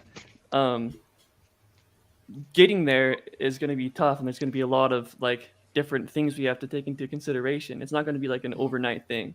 It's just we should find ways to keep a healthy society while reducing wildland without having negative consequences. But in a hypothetical where the ecosystem's perfectly fine, would you agree to wiping out all wild animals, or would you want it to be something else that is reducing suffering but not wiping them all out? It would look, if not wiping all of them out, it would look something very similar. I think most wild animals have very negative lives. So I don't see any reason why we should incentivize net negative lives. Okay. And then Isaac, what are your thoughts on this? Yeah, it's a really interesting idea, and I think it kind of gets down to this fundamental question of: is it better to exist and suffer, but also be able to experience, like the good parts of existing, or is it better to not exist at all? And like for me, I guess I would take it to the next step into answering this question of what about a alien species, like looking at humanity's time on Earth and saying, well, throughout most of human existence, most humans have suffered greatly, and so then the most humane thing to do would be to to kill them off. And so I guess looking at it from that perspective, I think I'm against it. And I also just really think that nature is beautiful, and I think that we should keep some degree of nature in general. But yeah, so I guess I'm against it because you're by killing them all off now, while they are suffering, you're preventing them to be able to, I guess, evolve past the ability to suffer, right? Where you're killing the deer now, but maybe a million years, 10 million years from now, they evolve into something smart enough that where they're able to reduce the suffering themselves. So I guess I could kind of be pushed either way here. But it's a really interesting question for sure. Yeah, I like that. And Travis, I promise I'm going to let you defend yourself in one sec. I want to bring a question to Phil though. So the other day I talked to Jeremy on this wildlife topic, and he was talking about how there was this video footage of this baby elephant that was sinking in some quicksand, and I think maybe a vulture or something landed on the baby elephant and was like eating it, like pecking it to death while it was alive. And the people that were there, like filming some nature stuff, you could hear them on the video saying like, "Oh, we should shoot this baby elephant and take it out of its misery because there was no way it was coming out of this quicksand or something." And the person was saying, "No, we're not. We're not going to mess with nature. We're letting it take its course." Phil, would you be, even if you're not in favor of Travis's idea of wiping out all animals in this perfect hypothetical where the ecosystem's not affected, do you think in any given good society that it would be reasonable for humans when they're out and about, maybe filming documentaries, or even if they're not out and about, but we send them out every once in a while if we had the resources, to take wild animals out of their misery if it seems clear that they're in misery? Absolutely. I don't want to start a fight with anyone, but I have contempt for this idea that like, oh, it's nature taking its course, as if we're not in nature too. Like this is not, there's no magical, oh, it's just the magical circle of life. No, like if something's suffering, fine, kill it, Somebody else might decide to kill the vulture. I think that's probably suboptimal because you can kill the elephant, it's going to die anyway. This is like assisted suicide with implied consent. The baby elephant is about to die. You can stop its suffering, and that's just going to be a little bit of an improvement to life on planet Earth. Now, I do want to say that I'm kind of a pro-natalist, not really like someone who wants to turn, even hypothetically, the whole world into a shopping mall. I think that as someone else who was saying, I wasn't looking at the screen when they were talking, but they were mentioning that, like, what about, 5 million years from now, deer will evolve into something, that aren't going to suffer as much. I 100% agree with that. Through deep time in the future, we could very easily end up in a situation where we've cataloged all of what we need to know from nature the way it was, and we don't have to have net negative experiences for living beings anymore. The all of existence that's under our personal, like, human or whatever replaces human, under that dominion, that civilization can be kind of like a white room, right? And there's beings who live in that under that civilization are having good experiences optimally, and we're talking about deep time, millions of years from now. So I think that is something to look forward to. Gotcha. Okay, so I guess aside from Travis saying his own thoughts on his own claim after hearing all this, the only person that has not talked was Lewis. So Lewis, you go, and then Travis, you go after Lewis.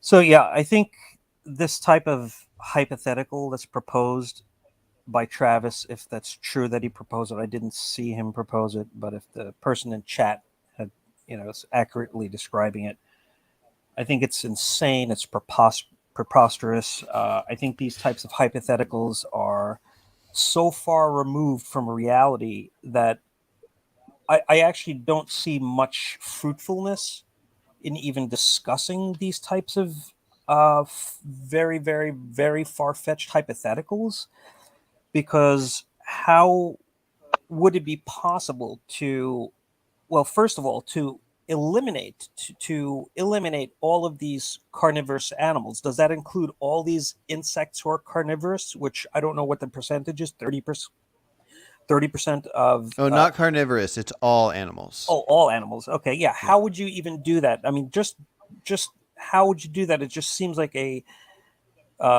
such an other universal, like a different universe to even find a way how to do that. I mean, this hypothetical is just insane in my view. But also, further, is that if you're really looking to end or maximize the reduction of suffering, I think in order to be logically consistent, maybe the focus should be on finding ways to eliminate humans first and foremost, because I would argue that perhaps humans are the ones who are responsible for causing most suffering on this planet. And considering also that the human population growth is has for I don't know how many decades now just increasing and increasing. I saw a documentary, I guess it was a few weeks ago, about how I don't remember what exact year they were talking about, but somewhere like 25 years down the road, the human population is expected to be triple, like 20 something billion people, right? And 20 something billion people, considering that most people will probably not live in as some kind of a magical life, like where they're living in a thatch hut, where they're not, where they're not causing any significant amount of suffering to others. I think for this hypothetical to be more logically consistent, you would have to focus first and foremost on eliminating humans, because I would argue that probably humans are responsible for intentionally inflicting far more suffering than any other species. Gotcha. Okay, and so last but not least, Travis, and I didn't mean to back you guys up next to each other, so you don't need to respond specifically to Lewis, but Travis, do you want to respond to the whole panel of thoughts? Yeah, so number one, any practical objections to doing it, ecological objections, objection about, oh, well, how are we going to do it? Like, those are all just going to be irrelevant. That's not engaging with the actual hypothetical that's been presented. So any of those objections are irrelevant. Second of all, I would say it's actually insane to not do it. If you don't do it, you're sentencing trillions of animals to be tortured. I think it's a bad thing for trillions of animals to be tortured. And also, with this point about, well, if you want to be consistent in reducing suffering, you have to focus on eliminating humans first. I think it's a very dubious claim that if humans were to go extinct tomorrow, that would actually net reduce suffering. I think that has to be demonstrated. There's actually a reason to think that maybe that would increase overall suffering in the world. And especially in the context of this society, there's reason to think that wiping out humans would actually increase suffering in the world.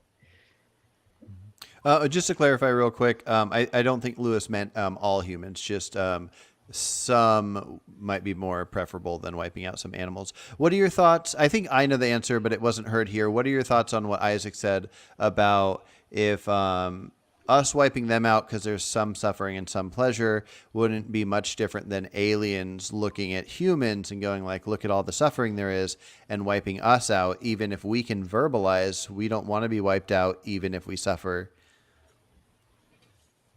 I mean, I don't think this is. I mean, I already kind of said this in my conversation with you. I don't think you're going to be surprised by my answer here. If aliens wanted to press a button, just wiping out all sentient life on Earth, I wouldn't have a problem with that. Okay. I would. I want to live. How dare you? Cool. Okay, so I think one of the new topics that we will vote on as the whole group is going to be the organ donation.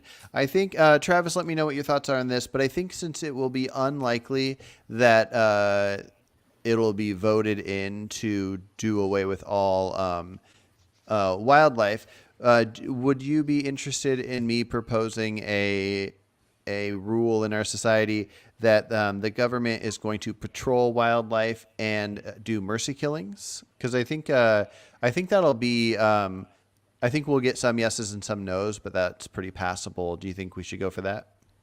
Yeah, I mean, there are like a variety of things you could go for, like kind of more incremental steps to alleviate wild animal suffering, since most people are not going to be on board with like the radical stuff. Like you could also have, for example, maybe like vaccination programs for wild animals. Like right now, we have vaccinated wild animals before, but it's been mainly for like human benefit. We don't want them to spread like diseases to us. One idea could be like we go in and vaccinate wild animals for their own sake, so they don't suffer from painful diseases. Gotcha. Okay, sounds good. Well, I think we got a few ideas to go with, and then I don't know if anybody missed it, but there's I did a new video on how we're going to go about proposing new laws, and I'll just do a quick recap here. So basically, if you come up with a new law that we haven't even talked about at all, you can propose it, and then what I'm going to do is I'll take that proposed law and get 2 other people from our group to set up a 4-panel conversation. So as much as these 6 and 7 ones were fun, it's hard for people to do back and forth like debating. So 4 I think will be good. We'll do a 4-panel debate for an hour or 2, and then anybody that's part of the group can watch that debate, and then they all vote whichever way they vote. And it could be a new law, or it can be going over an older law. So if you go through and you see that right now abortions are illegal after 12 weeks, if somebody wants to propose that we all vote, instead of voting on where you want it illegal, we just vote yes or no on abortion at 20 weeks. And then even though I personally prefer 12 weeks, I can see that if all the people that voted on no bans at all and the ones that voted on 20 weeks, if they all agreed 20 weeks, then that would actually become the new law. So anybody that wants to propose a law like that, propose it, and then we'll set up a debate, and then we'll vote again. And we can always re-vote on any topic. But this is going to be what I think is going to be the best thing to come out of this, is getting groups of 2 on each side of a topic, sending studies to each other, and us all kind of learning more and hearing new ideas on these topics. So yeah. And then also I have a group message on Messenger that's part of a Facebook thing. If you have Facebook and you're not friends with me or part of the Messenger on there, find me and do that if you want to. I don't know any other way to get a group message happening. I haven't really done much with group emails, but you don't need to. I'm still going to email people separately if they don't have Messenger. But out of the 30 group that we have, I think about 15 of them are part of this Messenger group. So find me on there if you have not already. And yeah, any last thoughts before we hop off here? I do have a last thought. Just if I could go back on the, I'm kind of interested on the topic of, eliminating humans or eliminating all animals. I do agree that if you simply eliminate humans, you're dooming all of these other animals throughout Earth to live in sort of this perpetual cycle of, running for their lives, starvation. Like one animal is running for its life, the other animal will starve if it gets away, right? This sort of red and tooth and claw torture that is nature. But if you don't eliminate humans, then there is the opportunity for the future to have humans replace themselves, right, with something a lot more superior, it's kind of inevitable. We're going to have to, the civilization will have to be passed, even if we still call it humans, it'll have to be passed to something much more superior. And then that can lead to um, that civilization, that network of lives that have positive experiences, hopefully, you know. So so I think limiting humans is almost certainly a way to increase suffering overall. Gotcha. Anybody else want to throw anything out before we hop off here? Just Yeah, I one, would. please continue. I was just going to say that people often have this idea that, oh, well, humans cause a lot of suffering to animals, so if we got rid of humans, you know, a lot of animals would no longer suffer. I mean, it's true that a lot of farm animals would no longer suffer, but if you got rid of humans, like the wildlife population on Earth would drastically expand. You'd have a lot more animals being eaten alive and tortured that way. So if you, and especially in the context of this society, I would think that there's good reason to believe that getting rid of humans would actually overall increase the amount of suffering.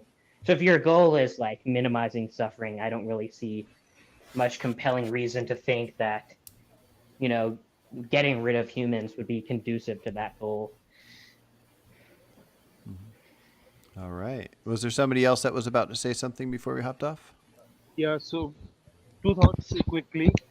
If I die today, at least 80 animals which I take care will die tomorrow soon enough, because there will be no one to feed them, or there will be no one to make money, so they can be fed. So killing humans cannot be a solution. We have animals in zoos, which those animals actually can't live as a wild animal anymore. And also, just a thought: eggs are alive, sperm is alive. So if I don't understand at what stage we think it's sentient or it's not. So I'm I support abortion, and I think it should be illegal after the birth. You can't kill your child, but even 2 days before giving birth, if you wanna abort the pregnancy, not the child, we should help that lady in giving birth. And if it's 3 months, first kid can't survive, help her to get rid of pregnancy. Child dies, it's unfortunate circumstances. Gotcha. Just a I don't thought, think we shouldn't vote wrong. I don't think we should get into a huge abortion debate, but Phil, do you want to respond to him with that thing you told me the other day? Oh, well, yeah, but that was just, I was saying this like emotionally, by the way, at first I thought he was saying right up until birth, but he's not. He's saying like 3 months before. No, he said a couple days. Oh, okay. Well, my son was born well, I think he said if she wants to have an abortion, correct me if I'm wrong, V, but didn't you say if she wants to have an abortion a couple days before she's going to give birth, instead we should just, like, that's a child, we should help her give birth, and then, she doesn't have to have that child. Is that correct? No, I said if child can survive outside the womb, we should try everything and keep that child alive. If that child can't, it's not that lady's mistake, women's mistake. So we should help Oh, okay. that lady abort the child. Okay, So no, he's making Phil a viability was right argument. on that. Yeah, okay. I thought you were saying that if the woman wants to terminate 2 days before birth, it doesn't matter if it's viable or not, she can terminate. Okay, never She mind. can terminate the pregnancy, not the baby. Oh, I see. She Okay. can't decide the progress. Okay, never mind. So yeah, Phil was just going to point out that his child was born. Was it 3 weeks early? 3.5 weeks premature, yeah, and Okay. it's just like what really hit me about abortion then is I'm holding my beautiful baby, and he's making all these noises, and I'm feeding him, and I'm like, this is like he's not even supposed to be born yet, and it's not like he's magically comes into existence. He's alive in the womb. So it's scary to think that people are okay with killing him, before. Yeah, even though that's not, even though the main argument is that it's uncommon or practically never happens, the argument still comes down to a lot of people want it legal. They want the legal option that in some drastic case where a woman would say, I don't want this human to exist in the world, It's going to make my mental state off. I don't want it to even go to an adoption situation. I just don't want it to exist. There are people that make that stance that she should be able to terminate it. Actually, Lewis, you might have that stance as well. So, what are your thoughts on that Phil's baby? And I don't know if you saw it when we saw that video earlier, but Phil's super cute baby, 3 weeks. Oh, here it is, that thing right there. Born 3 weeks early. Considering that you can look at it and see this human and it's sentient. If do you stand by, or do you still stand by the stance? We haven't talked about it in a while. That like 2 weeks before birth, even though it's not likely to happen, should a woman be able to say, "I want it killed before I'm made to deliver it"? Well, I'm not swayed by appeals to emotion. So seeing this beautiful baby and hearing this wonderful story is not compelling to me because I'm not swayed by appeals to emotion on this topic. Fair point. So I'm still in favor of a woman's right to choice up until the last moment. If there is no other possible way that that the delivery can be made successfully, right? But ultimately, she should have the choice, and if it means that this fetus, this parasitic organism, Oh my God, this parasitic organism? If this parasitic organism, This is why I brought up the idea let me finish that I talking, shouldn't even please. argue with some Please scumbag. allow me to finish talking, please. I Shut up, allowed you to dirtbag. talk. Please allow me to finish talking. I allowed you to talk. Oh, thanks for allowing me to talk. It's a parasitic organism because it is physically dependent on the host organism, which is the pregnant woman. When it is outside of the womb, then it is no longer physically dependent on a host organism. That's what differentiates a parasitic organism from a baby. And so I would say that the woman should have the choice. It's because I value bodily autonomy over sentience and over everything else. And I don't think that a parasitic organism should be given special rights to supersede the right to bodily autonomy of the pregnant woman. And yes, it should be stressed to the pregnant woman that she should very strongly consider, allowing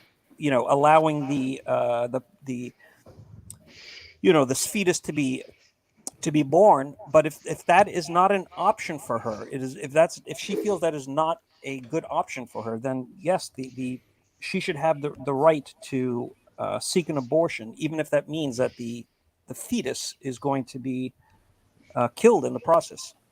Gotcha. Just so you know, Lewis, in case you feel teamed up on, 7 of the 30 people agree with you that up until birth, exactly how you're describing it. You just happen to be in a panel where nobody here is at the birth level of, yeah. Travis, I just asked if a newborn baby was physically dependent on their mother, would it be acceptable to kill the newborn baby? If the newborn baby was magically in some universe physically dependent only on that mother, then it's a parasitic organism. And if she feels that she wants to terminate that relationship and there's no other choice, then yes, she should. I think that a host organism should always have the right to terminate a relationship that I don't want if they're not consenting to it. Just like if you have a leech on your arm, and if you don't consent to that leech being on your body, you should have the right as the host organism to terminate that relationship. So yes, if that were Lewis, the case, If the reason they're in that position is because of the actions of the person, is it also still acceptable? yes, it's irrelevant. Okay, so if a mother had a newborn baby and she presses a button that suddenly makes the newborn baby physically dependent on her, you would say that it's acceptable for the mother then to kill that newborn baby? Repeat that again. So let's say there's a mother, she has a newborn baby. It's a regular newborn baby, but she presses a button, and pressing that button just makes it such that the baby is now physically dependent on her. Would you say that it's now acceptable to kill that newborn baby because it's physically dependent on her, even though the reason it's physically dependent on her is because of her own actions. I would say the wrongness, the unethicalness would be to press the button. That would be the wrongness, because you're choosing to make an individual dependent on you. So the wrongness would be in the pressing of the button, and that, I would argue, should maybe even be punishable by law, perhaps. I haven't fully thought this out, but I think that is the unethicalness, making a sentient individual to be dependent on you. Well, you could take the view that pressing the button is unethical, but then the question would be, okay, the button's already pressed. Like, is it now also unethical for her to kill the baby? I would say probably not. I would say the unethicalness comes in with the pressing the button. Okay. then. Travis, I want to throw the question back at you as well, even though I'm actually on your side, but I'm torn at one element of this. If two people were in a room and one stabbed the other one in the kidney, and let's say they only had one kidney or whatever, if the doctors show up and let's say they're at a hospital, we make it easy. The stabbing happens at a hospital. We know that the only way to keep this person alive is to get a kidney from the stabber and their kidneys line up. Do you think that that it should be by law that if you stab somebody, making them dependent on your kidney, that you should have to give them one? Or would you be allowed to say, I don't want to give them a kidney, and then when they die, you just get in trouble for their death? Yeah, I mean, if you're responsible for putting them in that situation, then it makes sense that you're going to have to be required to help them in that way. Yeah, I think I agree, but I'm kind of torn. In abortion talks, people will bring up like a car accident where if you cause the wreck and then the person needs an organ to survive, like should the government take out your organ to help them? And I definitely don't think so with a car wreck, but I am actually kind of leaning towards if you directly do it with something like a stabbing. So I'm glad you were consistent with that, because I imagine a lot of people would not be. So I guess the other question I would have is for people who like cite bodily autonomy concerns, like let's say in the future we developed artificial wombs so that we could like transfer like the fetus from the mother to an artificial womb. Like if that were the case, and the fetus is sentient, but like the mother should the mother be allowed to say, okay, like let's kill it in the artificial womb? Or like if it's in an artificial womb, should that be prohibited? Like they have a right to life, you can't just kill them. Lewis, what are your thoughts?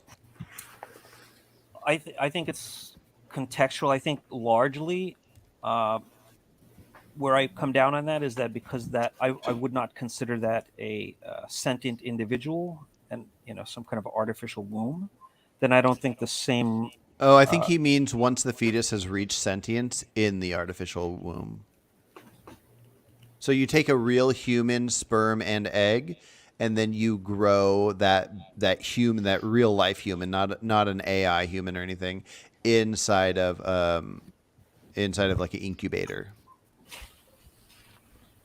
Yeah, I haven't put any thought into this. I don't think there is. I don't think it's. First of all, I don't think it's an accurate analogy, right?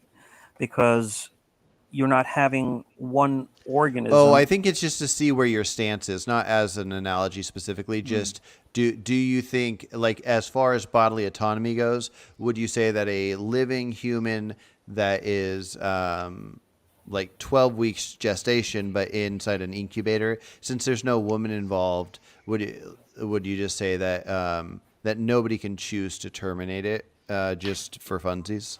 Yeah, probably. I would probably. I mean, without giving this any further thought, because it's the first time I'm hearing this. Right. Yeah. But probably, yeah. I mean, I don't. The reason I asked the question is because I actually have talked to pro-choicers before who have told me that even if there is no like bodily autonomy concerns with the mother, like even if the fetus is not in the mother's body, even if it's in an artificial womb, I've had some pro-choicers tell me that they still think you should be able to. The mother should still have the choice to kill the fetus, even if it's sentient. All right. Well, I mean, this is going to be contextual, right? If she's going to be obligated by law to care for for the baby once it's postpartum from this incubator thing, right? Then that may change my position. But if she's not going to be compelled by law, if she's not going to be obligated by law to care for this, this baby, then I would say, then I don't have a problem saying that we should not kill this fetus. Real quick, mhm. I this is fascinating, and I kind of want to do a whole 2-hour thing on abortion, and maybe I'm glad that Travis and Lewis, you guys are able to talk about this, and it'd be cool to get 4 of us as well. But I do have to hop off here in a sec, so let's save the abortion talk for a separate talk. And if you guys felt like that was enough for the 2 of you, and you don't want to continue on a future talk, let me know. If you do, then let's set it up. But does anybody have any thing they want to throw out real quick before I end this business? It's raining here. Let's do it next time. Okay, sounds good. Oh, All right, V is good talking. Anybody else? Oh, I was just gonna say, I know in some states, I don't think the woman should be obligated to take care of the child. I was just gonna say, I know in some states, in some areas, they actually have these things that are called baby drop-off boxes or something like that, where it's a woman, if she feels she can't take care of the child, the woman can put this baby in a certain there's a drop-off box. Basically, she puts the baby in there, and healthcare workers come and pick it up and take care of the baby. Yeah, put it in not a to new promote situation. these two, but McDonald's and Walmart are both drop spots. Legally God. in the U.S., Are you you can take a serious? baby to McDonald's or Walmart and just hand it to a worker. Wow. And that's a legal ability, and then you have no responsibility any further. That's amazing. Yeah. But yeah, anyways, it's great talking. I got to hop off here, but I hope you guys are all really into this project, and I'm looking forward to setting up long form conversations where we focus on one topic and break it down, kind of like you guys just were. So yeah, you guys have a good one, and let's shoot some emails to each other and set up the next talk. Peace, y'all. All right, bye.